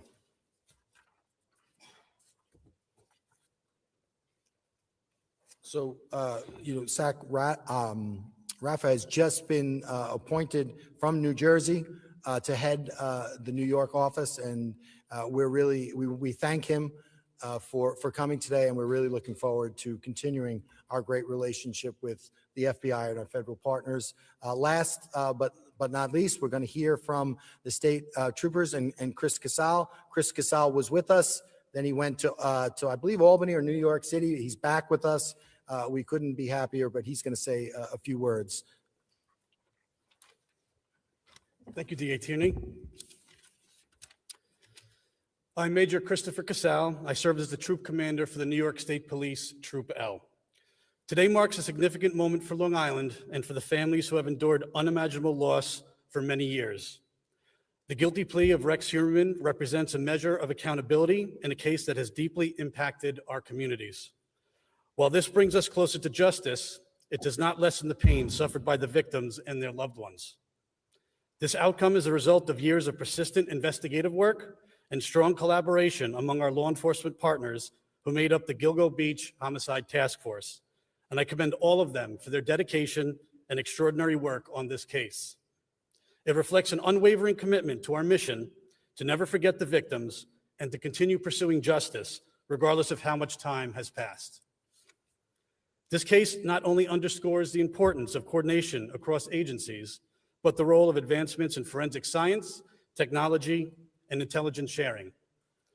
Today is not a day of celebration, it is a day of reflection, accountability, and remembrance. We honor the victims and stand with their families who have shown extraordinary strength and resilience. The state police and all the agencies you see represented here remain committed to serving our communities and to the continued pursuit of justice for every case that is entrusted to us. Thank you. Thank you, Chris. And now that you're back, we look forward to resuming our great relationship with you. Obviously, we have a lot of victims' families here. I believe that we're going to Gloria Allred represents a number of those victims, and I think they asked for Gloria to come forward and make a statement on behalf of many of the victims. So we'll call Ms. Allred.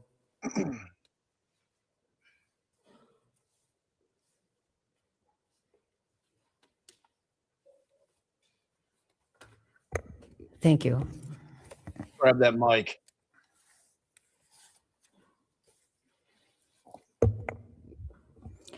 I'm attorney Gloria Allred, and I represent a number of the family members who suffered the terrible fate of the tragedy that was inflicted on their loved one.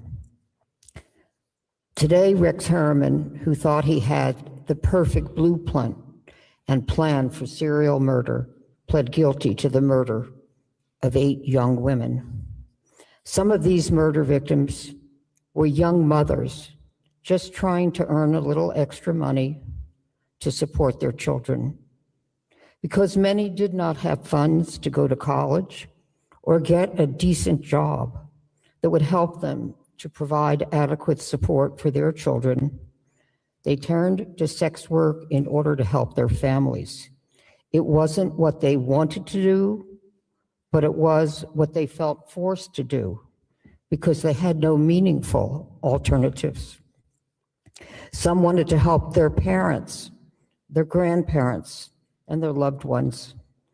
Some just wanted to survive in this difficult and challenging world. Little did they know that the defendant, Rex Heuermann, did not care about their hopes and dreams, or that they had families and friends who loved them. He appeared to care only for himself and executing what he thought was his perfect blueprint for murder. The evidence gathered and articulated in the prosecutor's response to the defendant's bail application demonstrated that the defendant had a, quote, planning document, end quote, utilized by Heuermann to methodically blueprint and plan out his kills. And those are quotes from the bail application. He also believed he had a perfect plan to avoid collection of evidence against him and to evade capture by law enforcement.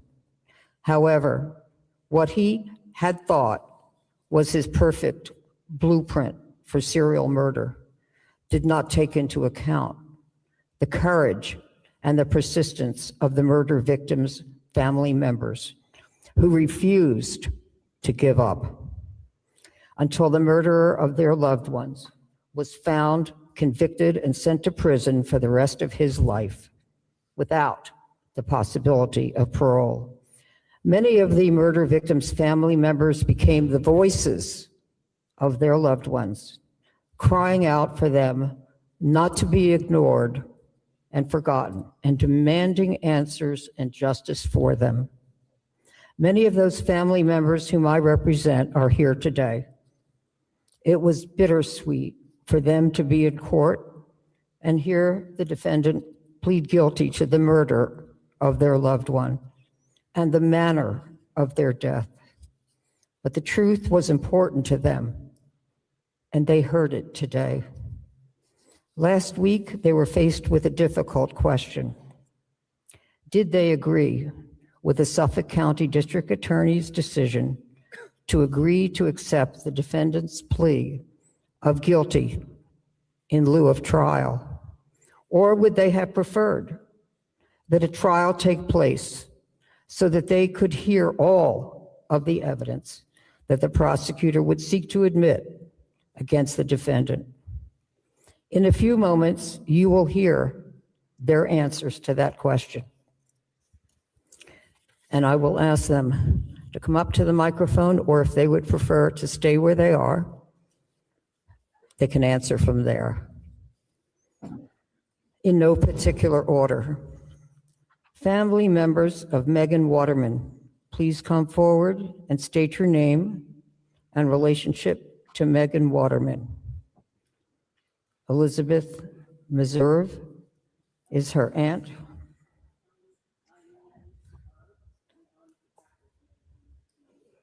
A little louder, please, Elizabeth. Or can you come up here? Thank you.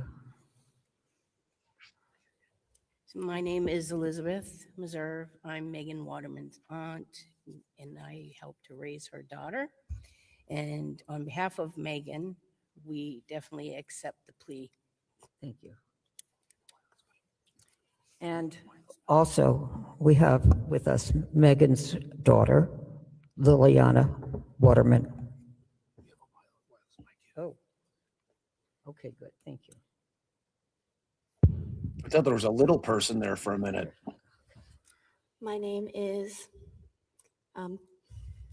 Liliana Waterman. I am the daughter of Megan Waterman, and on behalf of her and my aunt and all of our family back home, we do accept, and we are very, very thankful for everything that they've done for us. Thank you. Family members of Melissa Bartholomew, please come forward and state your name and relationship to Melissa Bartholomew. Lynn Bartholomew, mother? No? Okay. Amanda Funderburg, sister?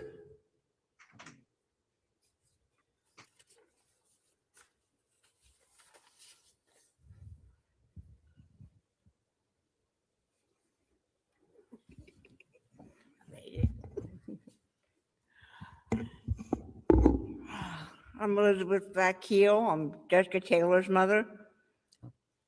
And I am glad that this is over as far as him pleading guilty. It took a big chunk of stress off of me and my family. And you accept that the plea? Oh, yes, I accept the plea wholeheartedly. Thank you so much. And then we have Jasmine Robinson, who is a cousin of Jessica Taylor, victim Jessica Taylor. You okay?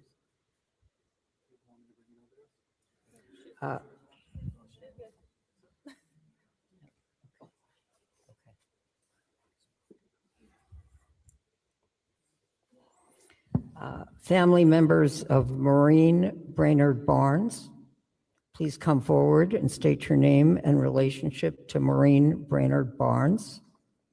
Missy Khan, sister. Nicolette Brainerd Barnes, daughter. Dylan Haggett, son. This is Nicolette. I am Nicolette Brainerd Barnes, the daughter of Maureen Brainerd Barnes, and on behalf of my mother, I accept this plea. Dylan Haggett. I am Dylan Haggett, the son of Maureen Brainerd Barnes, and I accept the plea.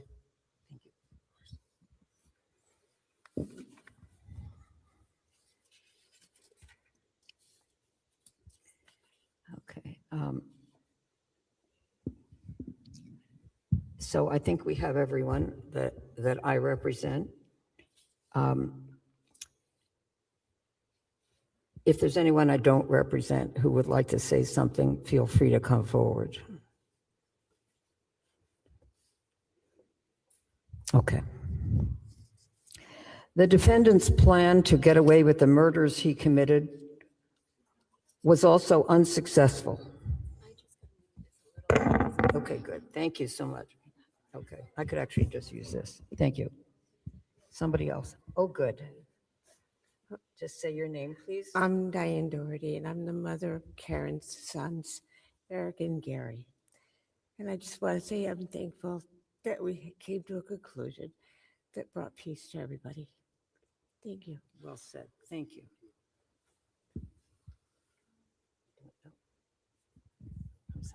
Okay. Anyone else? Yes, you will. Okay, good. Thank you. The defendant's plan to get away with the murders he committed was also unsuccessful because many law enforcement officers who participated in this massive investigation were so dedicated. We would like to thank each and every one of you who contributed to bringing the defendant to justice. We deeply appreciate you and your dedication to finding, testing, and preserving evidence for this case. The result today would never have been achieved without your hard work and sacrifice. Even if we cannot meet and thank each one of you in person, please know that your efforts on behalf of the families, loved ones, are respected and appreciated. We look forward to thanking as many of you as possible after the time of the sentencing in June. The journey to justice has been painful for each and every family member who I represent. In conclusion, Melissa Kahn, also known as Missy, would like to share her feelings about this day and the almost 2 decades in which she has sought justice for her sister, Maureen Brainerd Barnes. Missy. I just want, can I have my family behind Of me? course you Okay, can, perfect. sure. Thank you. Would you like to use this? Or this? We'll see. Yeah, okay. Hello, okay.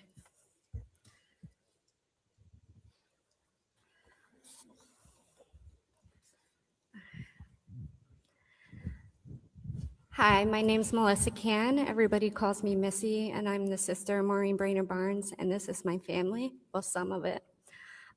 First, I want to begin by thanking the district attorney, his office, the detectives, the FBI, the New York State Police, and the entire task force. For years, they never stopped. They carried this case with determination and heart, and our family will forever be grateful.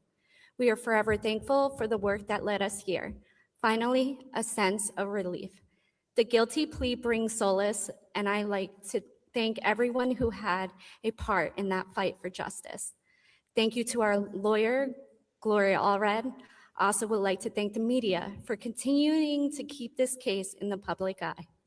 Today is not about the person responsible.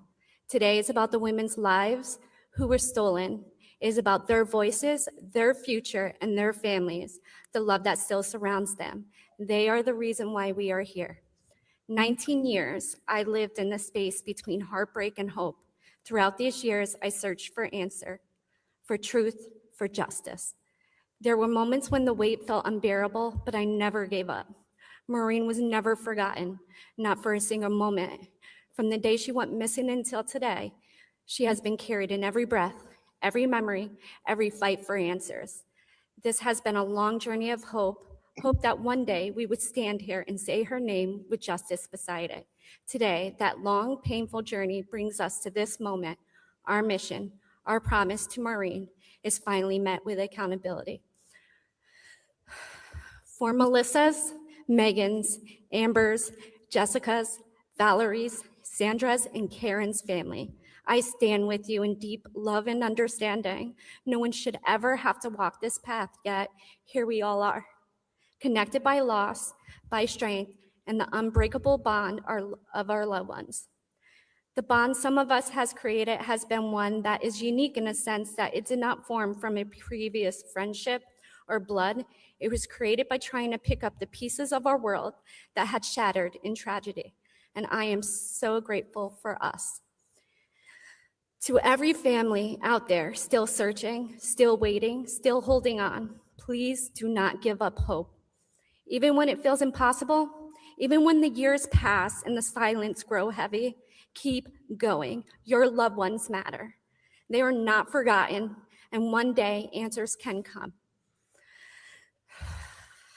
Finally, to Maureen, the promise I made to you so long ago was simple. Sorry.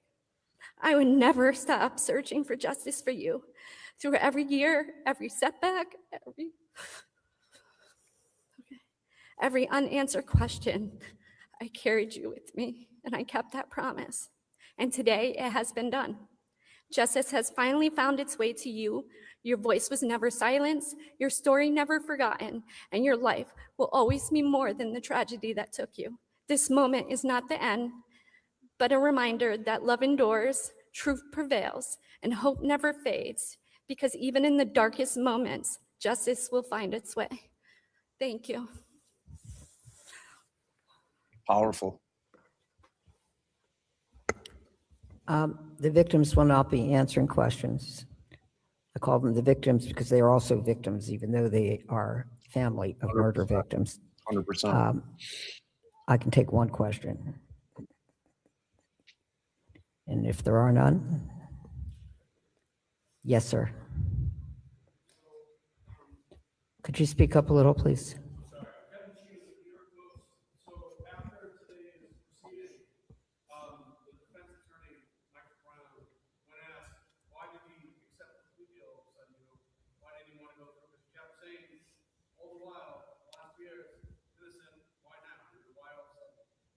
His answer was, quote, he certainly wanted to save the families of the victims the ordeal of going to trial.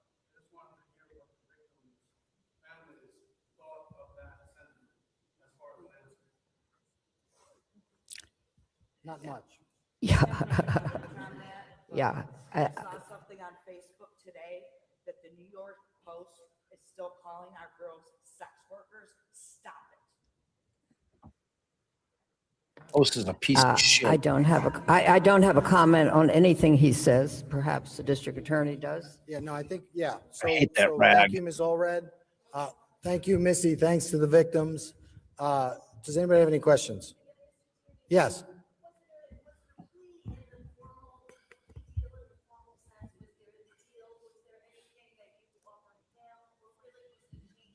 Well, you know, I think traditionally a change of plea is when, you know, they plead guilty to every single count in the indictment. In this sense, you know, we are going to be dismissing 3 charges. So that is a plea deal. Obviously, he's getting the maximum under the sentence. So how you categorize that, I would leave it to everyone. Yes.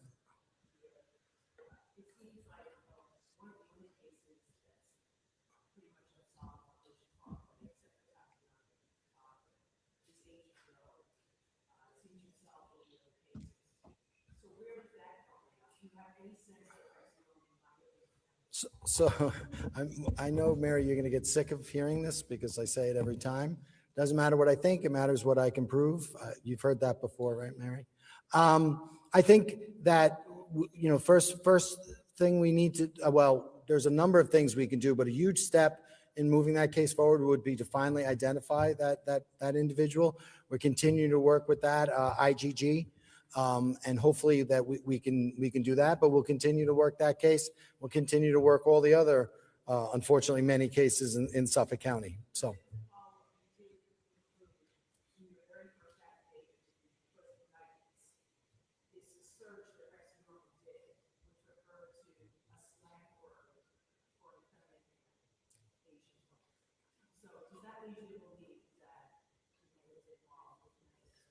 Again, doesn't matter what I believe, it matters what I can prove. So, you know, I'll leave the belief and the conjecture up to whoever wants to do that. I'm going to, you know, continue to do what we do, speak through our indictments, and, you know, we are where we are, but we're going to continue to work forward, and so gratifying to be able to provide closure for these families, hopefully for that individual and his family and the people who cared about him. We want that same closure.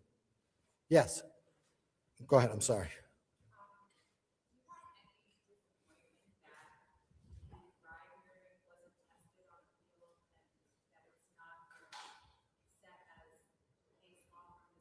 Oh, it most certainly is case law. Do you work for the defense? It is. We prevailed in the Fry hearing. It happens all the time. Not every time that you make law in New York State does the case result in a trial. So, you know, that is the existing law since that decision. You know, like we knew it would. Nuclear DNA from hair samples has moved forward. We're on even stronger footing than we were at the time of the hearing. So we feel great about it, and we're happy. And, you know, we're going to use that science. We're going to defend that science, and let's do it. We feel great about it because the science is most definitely on our side.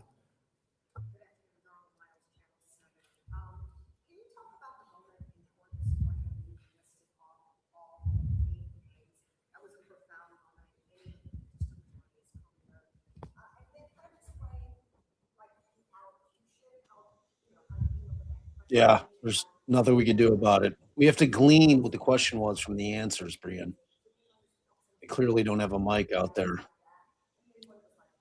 Yeah, I think we wanted to synopsize, so we wanted to name the victims, right? Because it's about them. We wanted, and we're talking, starting in 1993, ending in September of 2010, we have these 8 women, right? And all of the years in between. So I think it provided a context of this defendant and what he's done and what he pled guilty to. So it was important for us to do it in that way. And then with regard to the allocution, every jurisdiction, there are elements for murder or what have you. Those elements are slightly different.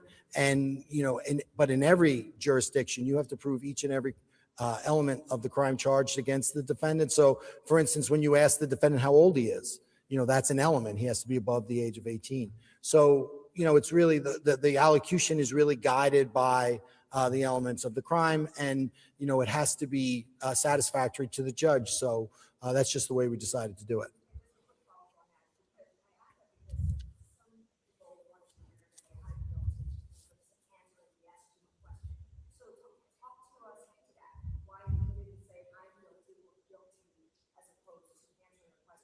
I mean, I think that's just the way we do it in New York. I mean, that's a standard plea, so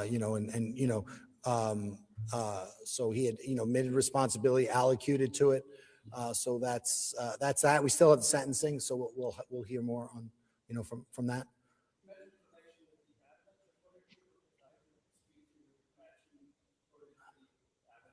Yeah, we're not, we're not going to have individual investigators speak. Again, we want to thank Trooper or Investigator Atai for the great work she did in that regard, and very emblematic of all the great work that was done in this case.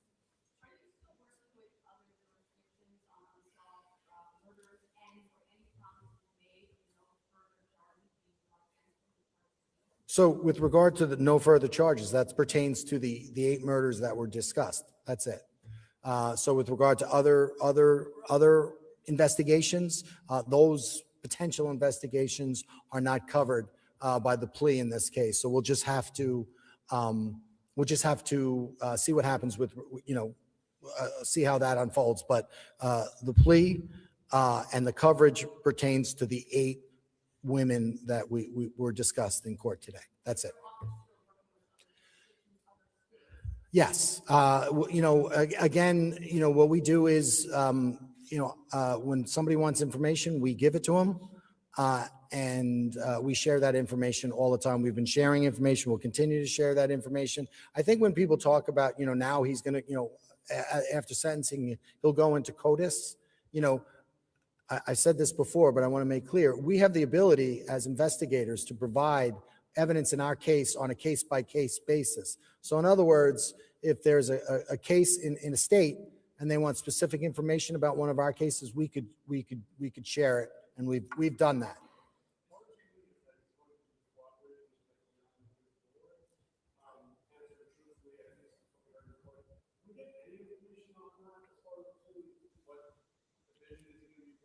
That's an interesting thing that he was talking about. No, in New York, you don't get put into CODIS until after you're convicted, which now he is. But what Tierney just said there is interesting. Even though you're not placed in the database in terms of your DNA profile, so that anybody who just goes into CODIS law enforcement wise can compare it to a sample that they may have from a crime in their state. If that state reached out to them, they would have sent them whatever their profile was. So he shouldn't be. He shouldn't be. New York state law is that you don't get put into CODIS until you're convicted. So I don't know. Yeah, Sure. Again, I think that, the FBI does such phenomenal work, but then you have, the real work that the FBI does, and then, the work you see on TV. So, one of the many great units that the FBI has is behavioral analysis unit. And that is, that unit at one of its core missions is like a clinical role. In other words, they're going to interview the defendant, gain insight into his motivations, and background, as sort of an academic and scientific exercise. So that's what that's about. They're a clinical, those are clinical interviews. Those aren't investigative interviews. I believe that they're going to limit that to just the four corners of what he pled guilty to and try to gain insight, so they could gain insight and knowledge going forward on new cases. And that's kind of what the FBI does.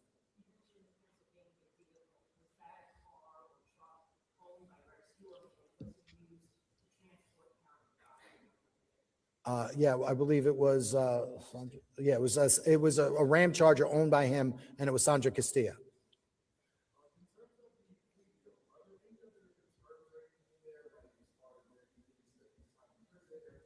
No. I was a federal prosecutor, and as a federal prosecutor, you have a lot more, I would say, sway with the Federal Bureau of Prisons, and you could sort of dictate, those things. In the state, the state Department of Corrections does their thing. And so not only is there nothing in there, I don't believe I would really be able to do anything. Obviously, so that'll be a function of the Department of Corrections, but no.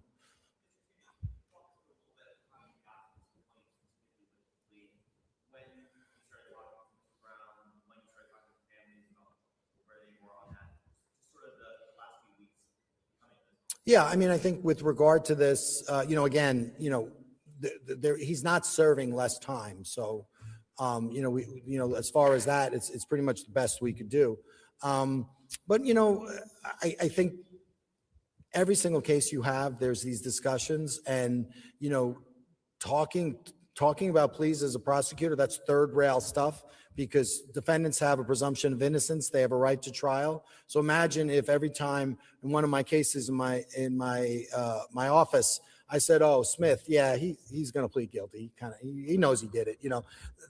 That's third rail stuff. That's unethical behavior. So we don't talk about pleas, because it would be unethical as prosecutors, because we're impeding upon that presumption of innocence. So we don't do that, number one.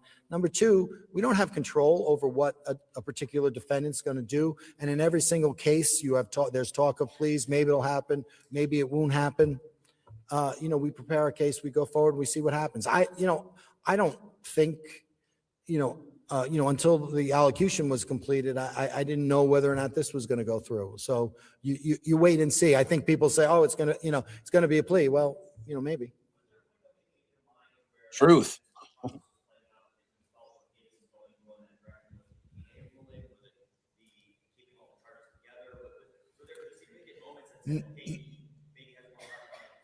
No, I think I've been doing this for 30 years. And as a young prosecutor, you chase pleas every day. You say, "Look, maybe we'll get a plea. Maybe we'll get a plea." We'll call. It makes you look desperate.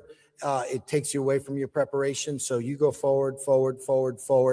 And if the defendant decides to plead guilty, go ahead and let him plead guilty. But, it doesn't really factor into our mindset, because a lot of times you're absolutely sure that a case is going to plead guilty. It doesn't.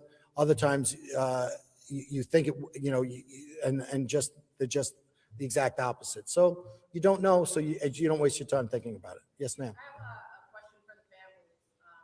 Is there a personal anecdote or a favorite memory that you can share about your loved ones? So Mr. Allred just said that the families were not taking questions. So perhaps offline you could address that. Yes.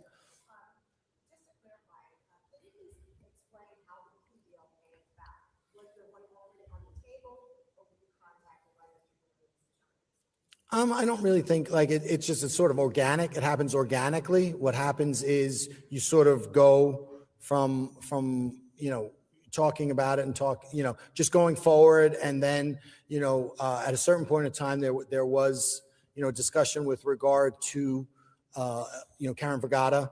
And that's done in a proffer setting where the defendant discloses, but you can't use it against them unless they waive that. So, once that happened, we began to think that certainly a plea might occur, but you never know.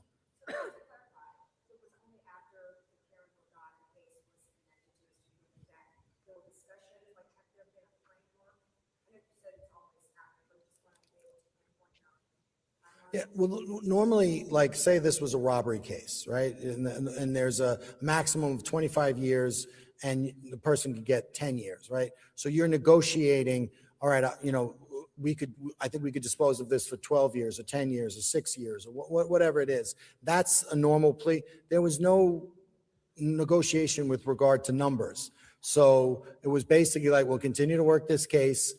It comes a time when this defendant, and it's the defendant's decision, when this defendant wants to plead guilty, we'll go ahead and take it. But we're not discussing, we'll give him this or we'll give him that. So there really wasn't all those discussions. And I can tell you that, the reason why this case pled guilty was because it was the defendant's decision to do so. The defendant wanted to plead guilty. If the defendant didn't want to plead guilty, the defense would have taken the case to trial, and we would have followed along. But it was, at a certain point in time, it was the defendant's decision to say, I'm pleading guilty.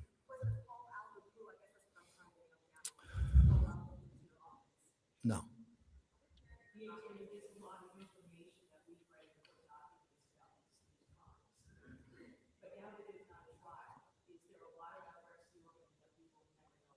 Well, I mean, if you look at, I always talk about this, Mary, and we've talked about this, right? And I like to kid you, right? When you say, well, we're talking about a case in this jurisdiction, and you ask me, and I'll say, what does the bail letter say? And you say, well, your jurisdiction is the only jurisdiction that does bail letters, right? Like, so we've provided a tremendous amount of evidence, and the evidence in this case is primarily almost, the lion's share of the evidence was the phone evidence, the financial records, the information with regard to the witness statement with regard to Amber Costello the night before, the Chevy Avalanche, the DNA. I think I said cellular phone analysis, and that's and of course the planning document and the mementos that were found. That's the case. I think there's a tremendous interest in this case, but when you get down to it, the actual commission of the crime, there were 2 witnesses to the commission of all of those crimes. And unfortunately, each time the other witness is no longer with us. So they're just certain, we can't answer every single question because there are no eyewitness to these cases.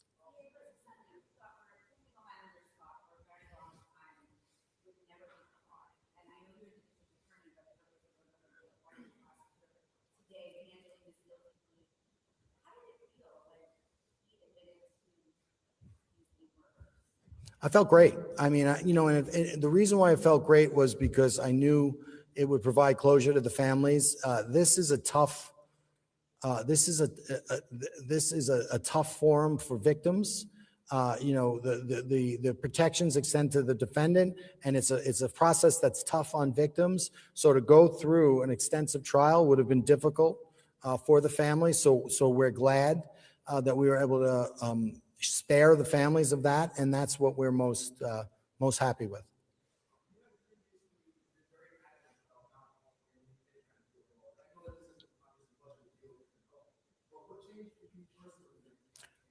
So again, look at this deal, and you tell me what we offered and what we didn't offer, and I'll let you decide. I know what I think. Again, it very seldom matters what I think. So if we gave him a deal, then we gave him a deal. Your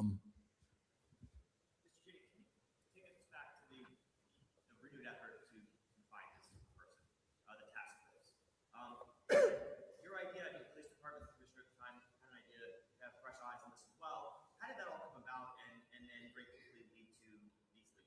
Well, so when I ran for office, and when I spoke with the victims' families before I took office, I discussed this task force. And I said, if you look at Suffolk County, the history of this case, every time there's a new person on the case, prior to me getting there, you'll see they go out to Gilgo Beach and all you guys follow, and they're walking along the beach looking for clues, presumably. I don't know what the heck they're doing.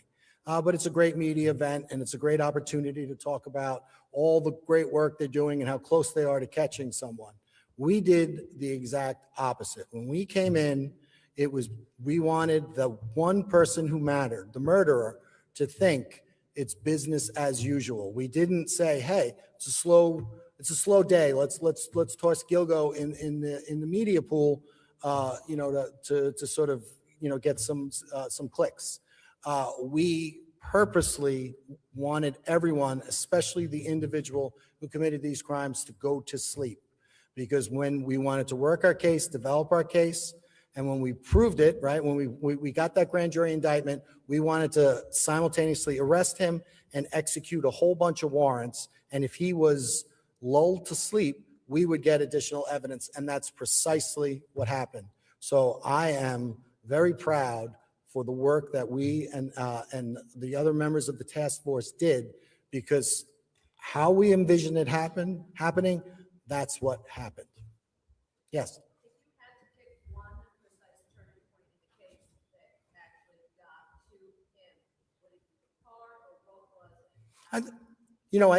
I'm sorry, I cut you off. I apologize for that.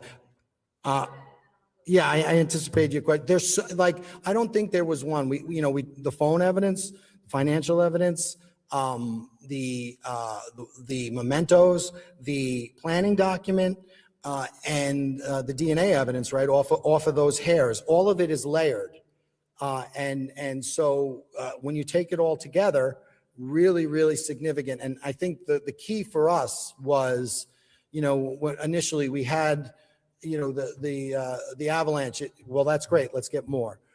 We had mitochondrial DNA. That's great. Let's get more. We had cellular data. Let's get financial records to link that in. So more. You have too much evidence. Too much evidence is not enough evidence. We realized this was a significant case. These families waited years.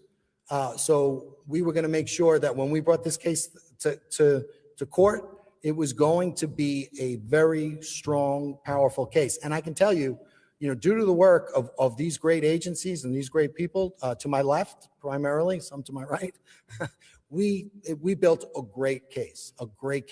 And the reason why we built such a great case is because at no time did we ever say, well, that's enough. We're good. Keep on going. Sure, I'm sorry.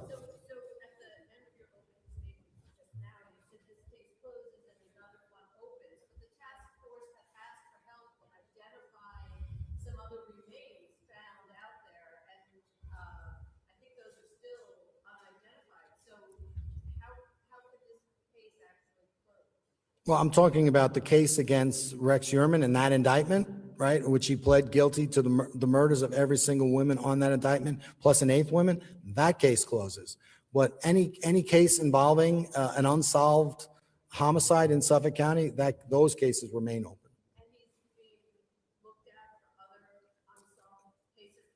That's not the way it works. We don't presume that he did or didn't do any more cases. We go to each case like we did with each of these women.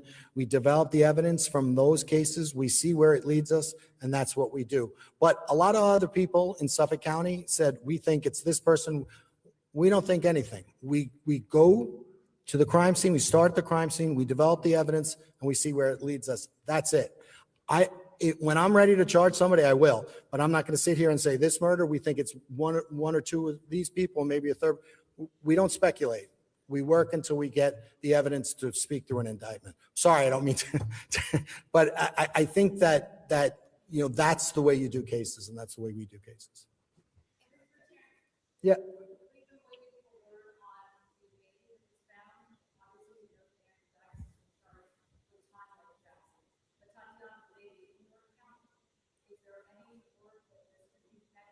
Yeah, I actually appreciate the fact that he's taking questions. You know, when you don't have a prosecutor take questions like this from the press, you get a Bill Thompson situation with the Koberger thing. And then I have to spend months and months reading inane shit because the dude didn't answer any questions. So, you know, I mean, the press is going to have questions. People have questions. And, you know, I think there's value in kind of figuring out where the investigation is, if it's still continuing. I mean, from my perspective, look, I come out of the Gacy world, right? I saw what wasn't done on that case after they arrested Gacy, after Gacy was tried and convicted. They didn't do a fucking thing. And I am of the firm belief that there was a 4-year period where Carol lived with Gacy, wherein they don't think that he was killing or that was their story. And there's no way in hell I believe that. And they didn't investigate jack shit in that case after the fact. So, you know, like, I want to hear this because I want to know what they're going to continue to do. Frankly. Because if anybody thinks that this guy was operating for 30 years and didn't kill more people than 8, you're living in a dream world. It's not how serial killers work. Once they get that guy was walking around every minute of his life thinking about what his passion was, which was killing people, killing women. There wasn't a minute in any day. Maybe there's a minute, a couple minutes per day, but his brain was always there, always. Everything he did revolved around the next one. So I want to hear this shit. You know, I mean, you guys know how I feel about prosecutors in general. They got a monster off the street here. Hats off to them. Hats off to them. They did good work. It took them too fucking long. We all know they had the same evidence. You know, why aren't they thanking the guy? I forget what his name is. I've been trying to get him on the show. The witness who saw the green avalanche and had the interactions with the guy he called that looked like an ogre. I mean, they had all that. So, you know, it's, I mean, I would hope you like me at this point. Really? Did you just now decide that you like me? Come on, man. Sure spent a lot of time at the channel. I feel like you're not sure about it, but I appreciate that. Thank you. Yeah, so we're going to hear it out. It kind of sucks. We can't hear the questions, but like I said, we can glean what's being asked by the answers. Yeah, I mean, dude, it was crazy. It was crazy. As soon as that bail application dropped, and I'm like, okay, so you had this shit 10 years ago. And whoever was over there sucking in Suffolk County, you know, not doing their jobs, sat on it for 10 years while these poor families had to sit there and wait and wait and wait. You know, and to DB's point, he did stick the DNA towards the end of all the evidence that they would have presented at trial, which is interesting. Yeah, I know. That was my point. I know you've been here for ages. That's what I said. And I asked, is it just now that you've decided you liked me? Yeah, I mean, but for me, frankly, I mean, there's still 5 unidentified Gacy victims that is inexplicable to me. I've got middlemen over at Othram like on a bat phone. As soon as I can get fucking the Cook County Sheriff to just turn over whatever remains they have, which I know is they have remains from every victim, including hair, over to Othram and let them identify the victims. It's been 40, 45 plus years. Let's go. I don't get it. I'm about to start putting the full court press on them. So that's where I'm at with it.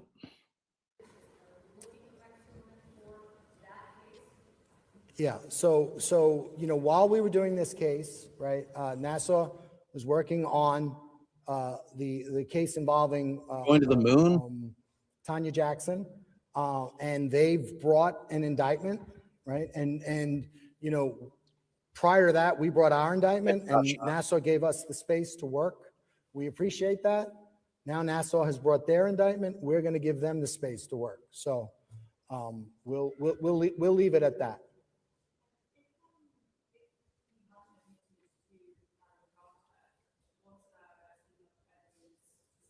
No, Othram's out of Texas.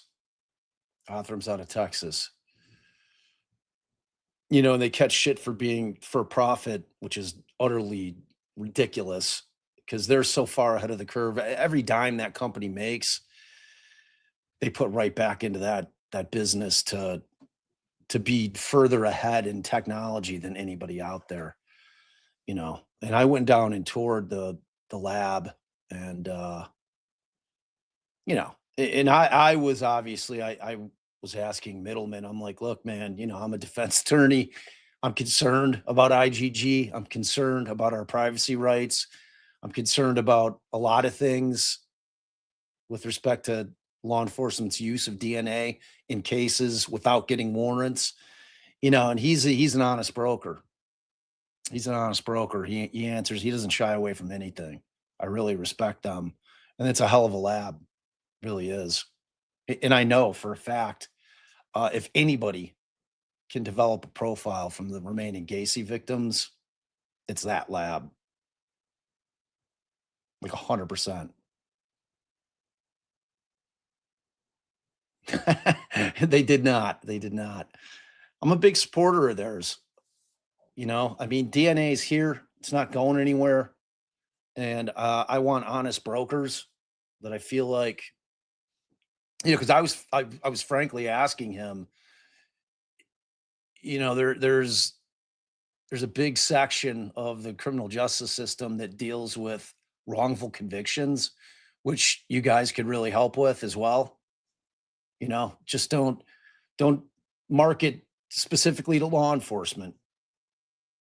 There's plenty of defense attorneys and convicted people that didn't do the crime they were convicted of sitting in prison that you can help. He's like I said, I mean, he's an honest broker. And I think that they have, you know, the science is what they care most about. So that's where I'm at with it. I'm sorry?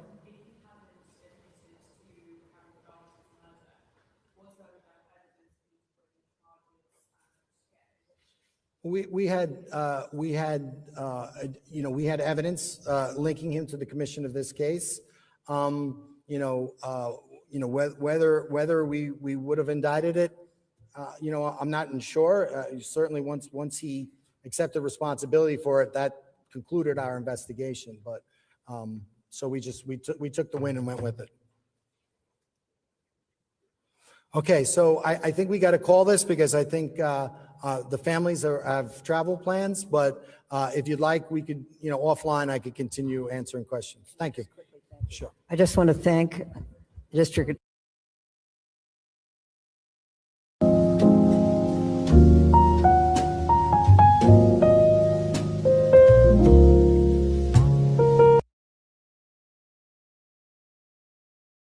How relaxing was that? Go from a serial killer's press conference into a beautiful scenic. It's a pretty dope crib, though. I'll tell you that right now. I would not hate having that house. Yeah, DB, is that your crib? I like it. All right, let's get back to it. So yeah, I think it was good work all around. I am frankly relieved that they didn't have to go to trial. We wouldn't have seen any of it anyway.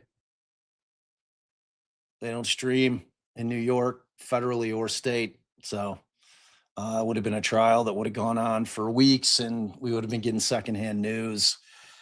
So I just assume, yeah, we're going back to Zach. Don't be crazy. Of course we are. Oh, excuse me. Hold on. Let me pull it up.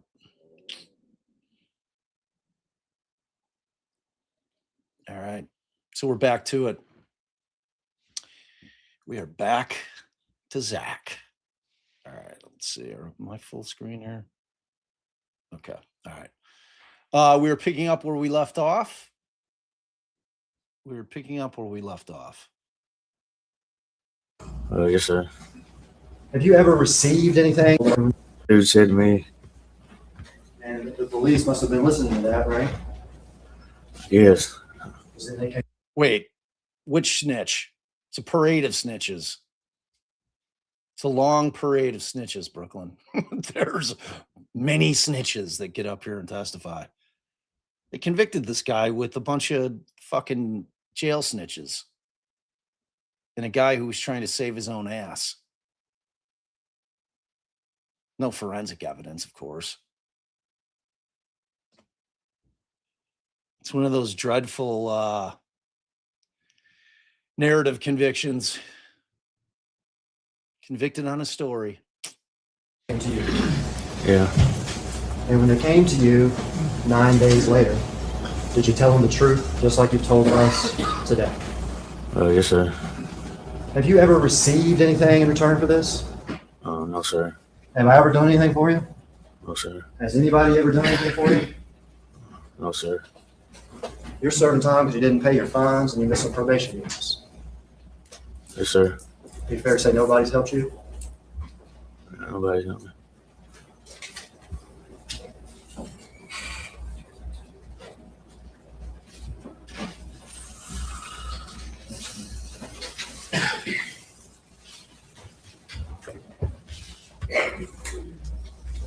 You talked about how you were going to Heuermann County. Where were you presently when this happened? What county? Chester County. Chester County. Is that where this conversation took place in the lockup? Yes, sir. Do you see Mr. Adams in the courtroom today?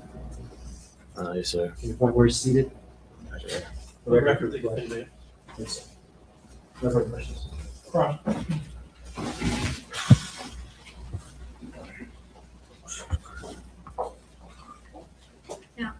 Mr. Cooper, in fact, you did tell other inmates about what you claim Mr. Adams said, didn't you? Other inmates? Other inmates, yes. I think I asked one if they heard it.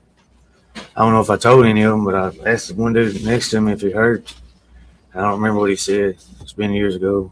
But in fact, you did tell other people in your cell with you what Mr. Adams had said. You all discussed it, didn't you? I don't remember. So it's possible you did and you just don't remember now? I don't remember. Can you answer it louder? I don't remember. Okay. So that's a memory you don't have at this point. I don't remember that. Okay. And this happened in Chester County. You went to Obion County. You went to Obion County because you had a failure to appear. Is that right? I don't remember. Your failure to appear in Obion County got dropped, didn't it? I served, I don't know, 10, 15 days there. Well, that was before you had your court date and you had your hearing on it, isn't it? I don't remember about all that. Okay. And matter of fact, at the time all this happened, you were telling people that Zach Adams was bragging about having a $2 million bond. Do you remember telling people that? Yeah, I remember him bragging about that. That's when he came out the courtroom. And do you now remember saying that he was bragging about having a $2 million bond? I remember it, but I don't remember telling nobody that. I remember what he said, though. I'll never forget all of it. And do you remember at the original time you said you never mentioned Holly Bobo's name? You quoted Mr. Adams as saying if he didn't shut up, he would put his brother in a hole right beside her. Yeah, because he told me before that he was a Holly Bobo murder case. That's how I knew, Holly Bobo. Now, you would agree with me that people in jail talk big, don't they? They try to. They try to. They try to. And you don't believe everything people in jail say to you, do you? Not some stuff. And you've talked big in jail before yourself, haven't you? Not really. I mind my own business, stay to myself. Okay. No further questions. All right. Step down. Come on, Jennifer. I'm going to end on that. Right at 2 o'clock. We were done at 2:15. While the admonition got given you, yeah. Why is she asking a question like that? Why is she asking a question like you're going to allow him to answer no. And that's how you're going to end your cross of a jail snitch. Oh, yeah, you talk big in jail too sometimes, don't you? No, I'll keep to myself. Okay.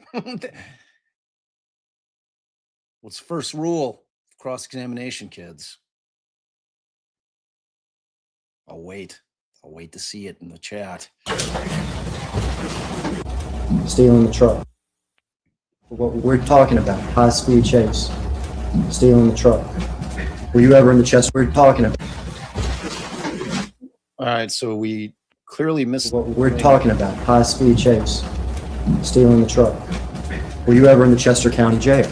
Yes, sir. Thank you, Amanda. And did a conversation or some statements happen around you? Yes, sir. Can you tell me where you were, why you were there, and what happened? I was at Chester County Jail. I was there for accused of stealing. Okay, we're still in the parade of snitches. However, thank you, Jason Kirk. This is that guy. We missed, they clipped the beginning of him getting on the stand, so. Ford truck and doing a high-speed chase. When you say accused, I think you probably did it, didn't you? And that one, no. That one, no. That one, no. All right, there's other ones you have now. Yes, everything else I did, that was one of the first ones that I didn't do. Okay. I did the high-speed chase in it and, you know, fought the officers and everything else that went with it. You just didn't steal the truck? I just didn't steal the truck. All right, tell me what happened. Where were you? What happened? With the theft or the jail or? Excuse me? With the jail or? With the jail. Yeah. I'd been in jail about a month. I was going up for arraignment. I was kind of late coming into the court area because my lawyer, Chip Sherrod, had come in to see me and he pulled me aside. And I went in, and in Chester County, it's a long hallway with a bench on the side. And a guy named Cooper, who was in the pod with me, was sitting at the front of the bench. And I went up and I sat next to him, and he told me he'd already been inside. And Zach was standing in front of us on the wall. Let me interrupt you. You said Zach and you pointed. Is that the defendant here today? Yes, sir. The record can so reflect. Did you know Zach at that time? No, I'd never seen him before in my life. Never seen him before in your life. Okay, what happened? He was leaning against the wall, and I asked Cooper what happened in his court hearing. He said that he was done in Chester County and he had to go to another jail. And Zach stepped forward and said, "Hey, my brother's in that jail. Will you give him a message for me?" Cooper said, "Yeah." He said, "Tell him if he doesn't keep his fucking mouth shut, I'm going to plant him next to that bitch." And keep his mouth shut. I'm going to plant him next to that. Yeah. And Cooper, you know, looked taken aback and asked him, "What's up with that?" And he's, "Oh, my brother, he's telling on me," and went into. Me and Cooper talked for about 5 minutes about my bail. I had $1 million bail. He commented on the bail situation. Did you say he? Who you talking about? Zach. He commented on my bail, said that he'd probably have higher bail, and I told him probably so. I said, considering what you're charged with, I said mine was excessive. And about that time, they called me into the courtroom. And I went in there, had my arraignment. I come back outside, and I went and I sat down at the other end of the bench. I wanted to be away from my co-defendant. And he'd moved up to the front, so I moved back to the back of the bench. And Zach was pacing around, and he come up, and we talked a little bit about bail situation again, and then he was last. So they called him in, and he was in there for a little while, and he comes back out, and comes back, and he's like, "I got $2 million." He said, "I guess you got to kill a bitch to get that kind of bail around here." I got $2 million. Make sure I get it right. I guess you got to kill a bitch to get that kind of bail around here. Yeah. And he said, "But I'm not worried." He said, "They don't have no body, they don't have no gun, they don't have no conviction, because they don't have a body and they don't have a gun." Not no body, not no gun. No So conviction. No conviction. Yes, sir. Because no body and no gun. Yes, sir. Had you ever talked to Zach Adams before that day? No, sir. Never seen him before in my life. Have you been promised anything in return for your testimony? No, sir.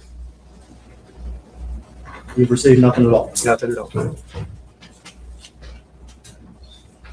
Pass the witness, Judge. Right.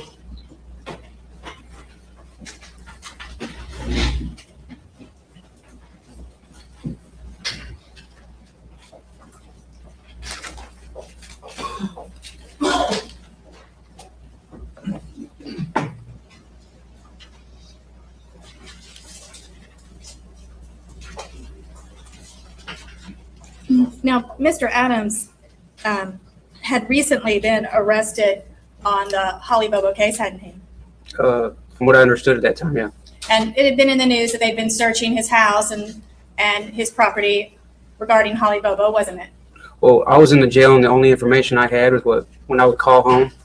You know, my mom's from Decatur County, and so she would tell me little bits and pieces of things. Okay. But I only knew secondhand knowledge. So the Chester County Jail has no newspapers, no TV, no source of news at all. So I knew very little about what was going on the outside. But your family did, and they were passing some information on to you. Yes. And in fact, though Mr. Adams was not facing a murder charge out of Chester County, he was facing his charge out of Decatur County. Your mother was from Decatur County. Yes, she is. Okay. And so you knew that the Holly Bobo murder was out of Decatur County. Yes, and he was, from what we understood, he was being held in Chester County. And did you know at the time he was in protective custody? No, I didn't. He never came to the pod with you all, did he? No, they had him in a special pod towards the front of the jail. Just a special single cell right there by the main office. Yes. And people in jail, they talk big, don't they? Yes, I do. I mean, in a way, you want to kind of talk big to protect yourself. We brag. Okay. And it would not be uncommon for somebody who's possibly in protective custody to want to brag and protect themselves more than others. Would you agree with me? Yes. Okay. No further questions. Nothing else? All right. You can have that back. All right, next. We can offer the evidence this time, a certificate of authenticity with regard to documents that have been marked for identification previously. The Facebook Adams of Mr. Zach Adams, Exhibit 62, for identification through the witness Rebecca Earth. We have a certificate of authenticity and we'll introduce one page of those records, page 184, and I pass those two things forward to the court. Yes, sir. Okay. So you want to file as an exhibit? Yes, sir. All right, the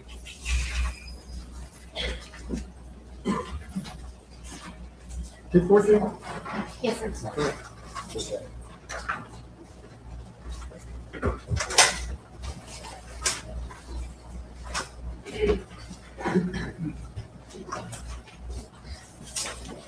I'm going to publish this by reading it, Judge. Okay. This is a certificate of authenticity of domestic records of regularly conducted activity. I'm Nick Jarvis, certified and employed by Facebook Inc., headquartered in Menlo Park, California. I'm a duly authorized custodian of records for Facebook and qualified to certify Facebook's records of regularly conducted activity. I've reviewed the records produced by Facebook in this matter in response to the search warrant received on March 12, 2014. The records include search results, the basis of driver information, messages, photos, videos, other content, and records stored in the belonging cabinet. The records provide an exact copy of the records that were made and kept by the automated systems of Facebook in the course of regularly conducted activity as a regular practice of Facebook. The records were saved and electronics were made foregone dating.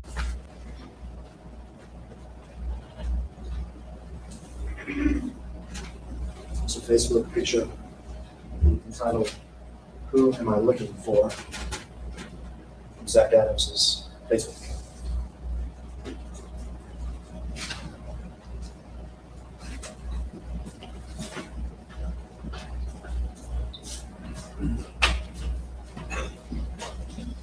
We can call the next witness. Next witness is? St. Paul's Christopher Swift.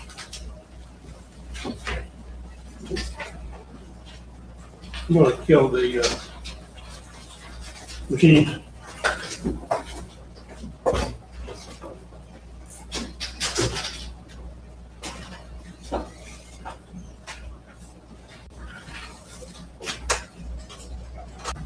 I swear the testimony you're about to give is the truth, the whole truth, and nothing but the truth, so help you God. Yes. All right, state your first and last name, spell it for the court reporter.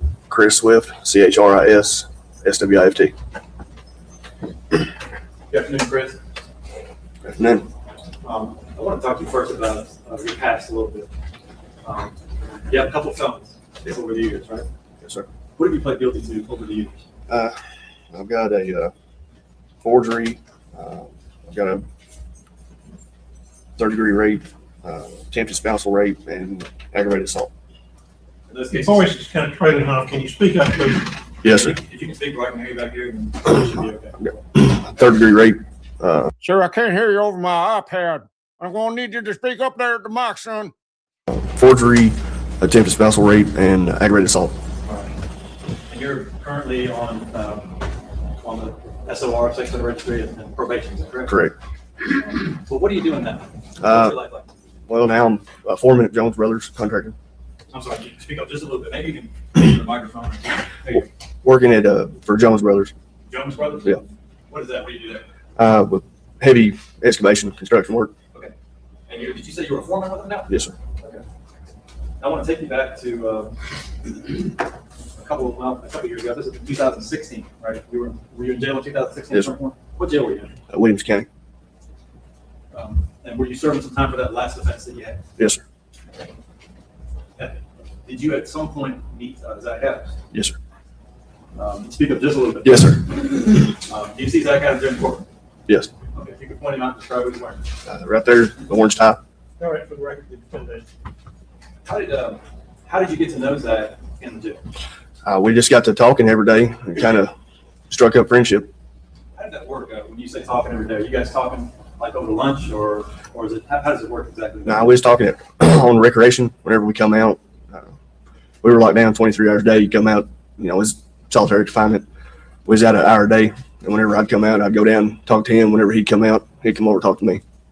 Would you also, I remember you telling me that your particular cell was situated in a spot where you might walk by Yeah, on a regular basis? On the top tier, there was a shower at the very end of the wall. My cell was right there in the corner, right beside the shower. So he had to come by my cell every day. But sometimes when you walk by your cell on his way to the shower, would he stop by and talk to you a little bit? Yes, sir. You, now when you were in jail, and maybe you still are, but you were a religious man, and you prayed frequently, is that right? Yes, sir. Did Mr. Adams notice when you were praying one time? Yes, sir, it did. And did that spark a little conversation? It did. Tell the jury about that. He asked me if I thought that, God would forgive him. And I'd asked him, I said, forgive you for what? And he said, my case. And so what do you mean? And he said, the Holly killing. And I just, told him, I said, yeah, God would forgive you for everything. It says in the Bible, forgive you your sins if you just ask for forgiveness. And he asked if I'd pray for him. And I said, yeah. So he saw you praying. Were you actually praying when he saw you? Yes. And he asked you was this when you were in your cell? Correct. And he asked you if God would forgive him. Correct. And you asked him why. And he said, for the Holly Bobo killing. Correct. What else did he say? He just wanted to know if I'd pray for him. Did you pray for him? I did. Did he talked to you a little bit more about the Holly Bobo killing and rape, didn't he? He did. Was it that same day? No, sir. It was over a period of time. Okay. So tell us what he told you the next time. Did he talk to you the next day or the next week? Or It was the next day. It was over, couple day period here. That, he wasn't involved in the killing is how he worded it. I wasn't involved in the killing. I was involved in the worst part of it. Okay. And I didn't press him for anything further. I didn't really want to know any of that, and he'd let me know that, it was some boy that hung himself, and I guess it was his brother that was involved in the killing, is what he said. okay. Did he mention the rape? Yeah, he said that they were in a back room having sex with her. So Who was in the back of that? his brother and some boy that hung himself. Okay. And did he say something went wrong? Yeah, they said something went bad wrong, and they said he was involved in the worst part of it. He was involved in the worst part of it. But he didn't tell you specifically if the part that he was involved in was the rape, or if the part that he was involved in was the kidnapping, or if the part that he was involved in was the murder, No, sir. or if the part that he was involved in was the disposal of the body. Correct. And he He didn't. told you that he was involved in the worst part. In the worst part of And it. he wanted to be forgiven for that. Correct. He just all he said was he wasn't involved in the killing. Now, what did you do with this information? I sat and thought about it for a couple of days about what I should do about it, and then my lawyer would come visit me and told my lawyer about it. And he, I guess, contacted the district attorney or TBI or someone. Okay. And did TBI come talk to you about it? They did. How long did they talk to you about it? It was about 15, 20 minutes. And did you tell them what you remembered at that point? I did. To an extent, I was pretty nervous. Is that kind of the only time you talked to them about it? Yeah, and then I met with someone else and discussed it with them as well. Now, you indicated also that there was a time when you thought that Zach was going to come have a visit with his lawyer or something like that. Yeah, his attorney had come visit him, and he come back. He was pretty depressed, and for about a week or two. Before that, though, I want to go take you a little bit before that. Okay. Did he ever tell you a little bit about what he thought about the case? Yeah. What did he tell you he thought about the case as far as the strength of the case? He said, as soon as the trial was over, he was going home. They didn't have a body. They didn't have a murder weapon, nor a motive. No body, no murder weapon, no motive. So he thought that when he went to trial, he'd be going home. Correct. Then I guess he had a meeting with his lawyer, and then you can go ahead and tell us about that. Yeah, he had a meeting with his lawyer, and he come back, and he said it didn't look good. He said it didn't look good for him, and that he didn't go into any more detail than that. After that meeting with his lawyer, did he talk much more to you? And not really, not a whole lot about the case. He had another meeting with his attorney, and whenever he come back, he was pretty depressed, and he looked at me and was like, I said, well, it sucks being depressed. He looked at me and said, yeah, maybe I should just pray about it. And was that one of those conversations where he was on his way to the shower and he stopped by Correct. yourself? Yes, sir. How did you take that when he said that to you? As a threat. Were you nervous because you were still in the same area that he was at this point? Yes. Did they finally move you out of there? Yes.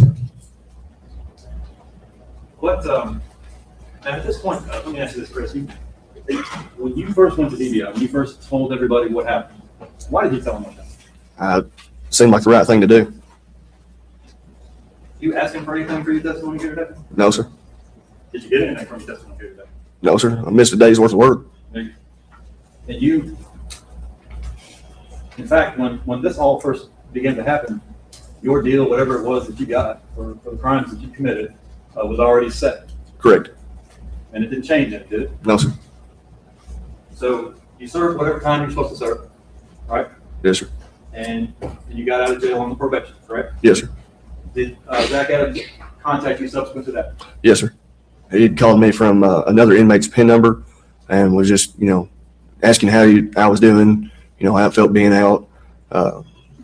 And, I said, well, good. I'm real proud of you. And then he said, I probably wouldn't be talking to anybody else. He said, you take care of yourself, and then hung up.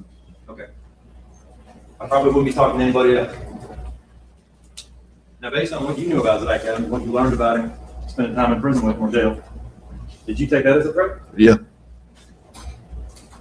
I sure did.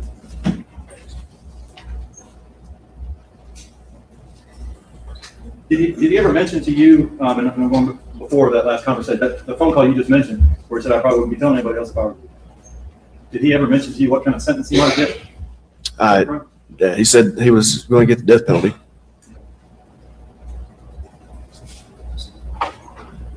Thank you very much.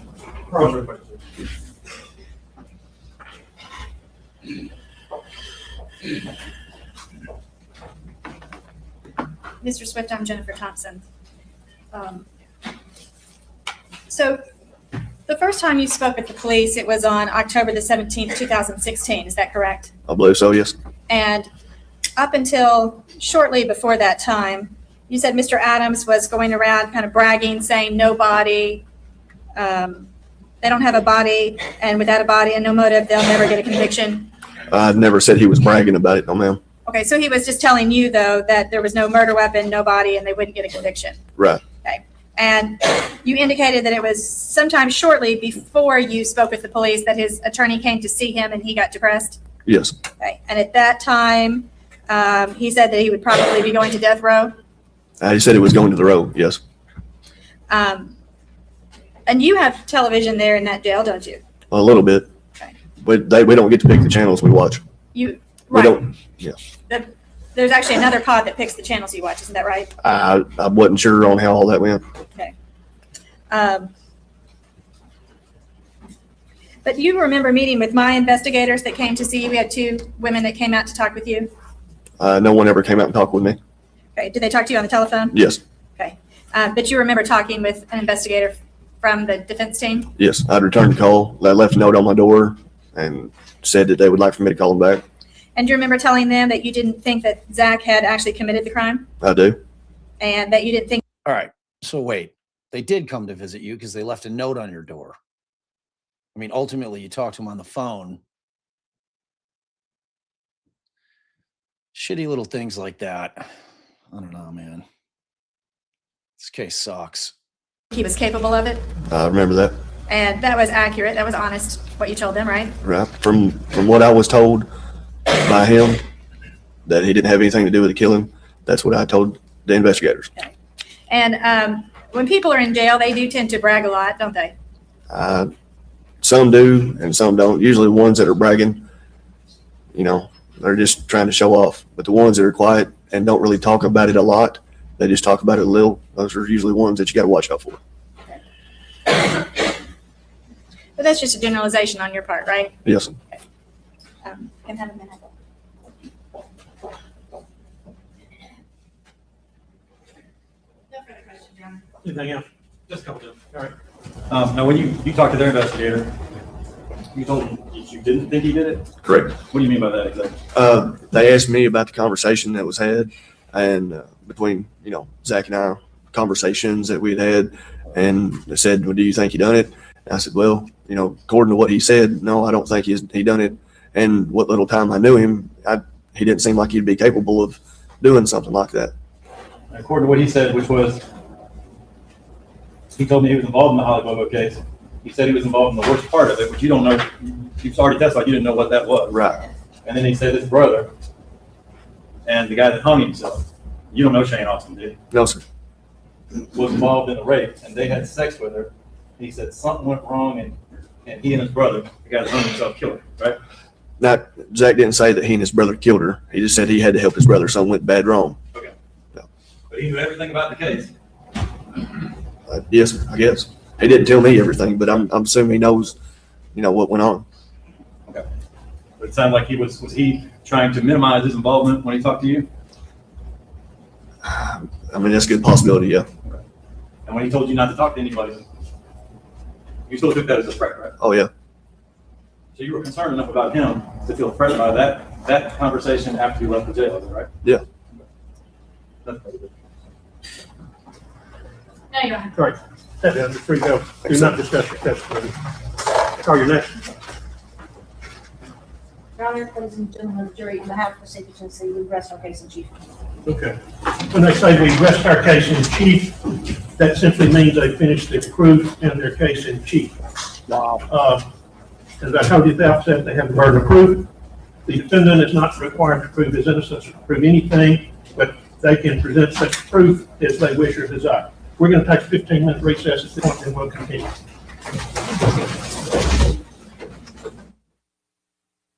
Wow. There you go. State's done. You synced all the Rape goes, Your Honor. We've heard testimony from Jason Autry as to the aggravated rape, but we have not heard any type of Oh, what do you guys think? You think the judge is going to grant this motion for a directed verdict? I'm dying to know. cooperation. And as far as criminal, evidence is insufficient to sustain a conviction if solely based on the uncorroborated testimony of one. What about the two other witnesses that said they heard Zach say words to the effect of hitting it, and then they used the word that is the street name for what hitting it was. You had two separate witnesses that said that. Right. Well, we say that they were presuming what Zach meant by that, but he didn't specifically refer to rape. He just said hit it, and both those witnesses said that they presumed what he meant was sex with Holly, but that's not exactly what Zach said. So I say that that's not corroboration. I think it's pretty clear from the context that that's what the reference was, or at least one that the jury could draw. As far as the kidnapping, Your Honor, there's no evidence that she was forced to go anywhere. The description specifically was not that of Zach Adams, that Zach Adams, the time was tall, thin, had dark hair. He has dark hair. The person that was mentioned was approximately 200 pounds, and had dark hair, length of the shoulder, and was between 5'7", I can't remember, something up to 6 feet tall. So I say that doesn't match the description of Mr. Adams. Court's constrained to observe that I'm probably going to have to charge facilitation, which is my least favorite charge in our pattern instructions, but probably as to all offenses. I'll just go ahead. I'll keep an open mind, let the parties. As far as forceful abduction, I think the finding of blood there, the description of what the brother saw certainly supports that. And as far as the murder, we have Jason Autry's testimony, but there's not corroboration from another source as to corroborate the homicide, Your Honor. Corroboration, the cell phone guy was pretty direct in placing things at various places to corroborate the testimony of Mr. Autry. Oh, So your motion for judgment acquittal will be overruled as to count. Wow. State wish to add anything else? It sounds as though the court's already made up its mind, so I will not. Okay. You don't need to worry about I don't even take a lot of notes, and I've got a lot of information. Okay, let's bring the jury in. All right. So we're going to pause it there for the day. We'll start tomorrow with the defense's case in chief. See what that hot mess is going to be all about. See how that goes. So I'll be back on at 5. Judge Carol Erskine's going to be joining, talking about the newest filing in the custody battle in the Kelsey Fitzsimmons Justin Alien case. And we'll go from this judge to a wonderful judge who is going to supply us with wonderful insight into how these cases work in Massachusetts specifically. You know, I'm always piping in, but, you know, my experience is Illinois. So I'm sure there's differences in the law. I'm sure it's going to be fascinating. I'm going to do my very best to let her do most of the talking, prep some questions, and we'll roll with it. So that's 5 Central Time, 6 o'clock Eastern. I have portaled you all there. So hopefully you'll join us. I think it's going to be a great live. I think that you can learn some things. Learn some things not just about Kelsey Fitzsimmons' case, but just about the process in general. I know that many of you have gone through the nightmarish process of a custody fight in court, and it is brutal. It is absolutely brutal. And in this particular case, because there's such a bright light being shined upon Kelsey and, you know, her baby and Justin, they're airing all their shit out to the public at large, which is unusual. Typically, I wouldn't really want to be that involved with covering a custody battle because it's really just a lot of dirty laundry getting aired out by both parties. You got to take everything that everybody says with a grain of salt. However, I think that there's value in it. I think that we can learn some things. And, you know, I plan on kind of probing the judge into kind of the strategic maneuvers that are made in these types of cases, because I don't think that people realize how commonplace that is in custody cases unless you've gone through one. You know, there's a lot of positioning that takes place. And I think that's what's going on in this case. So I think it'll be a great live. Hopefully y'all come in and check in with me. Mods, I love you so much. Give me a kiss. How was school? And I will thank you guys so much for the mods, but also for you guys who I love dearly. I appreciate you all being here, because without you, I'd literally just be an old man talking about all kinds of cases. See you in about an hour and a half. Bye.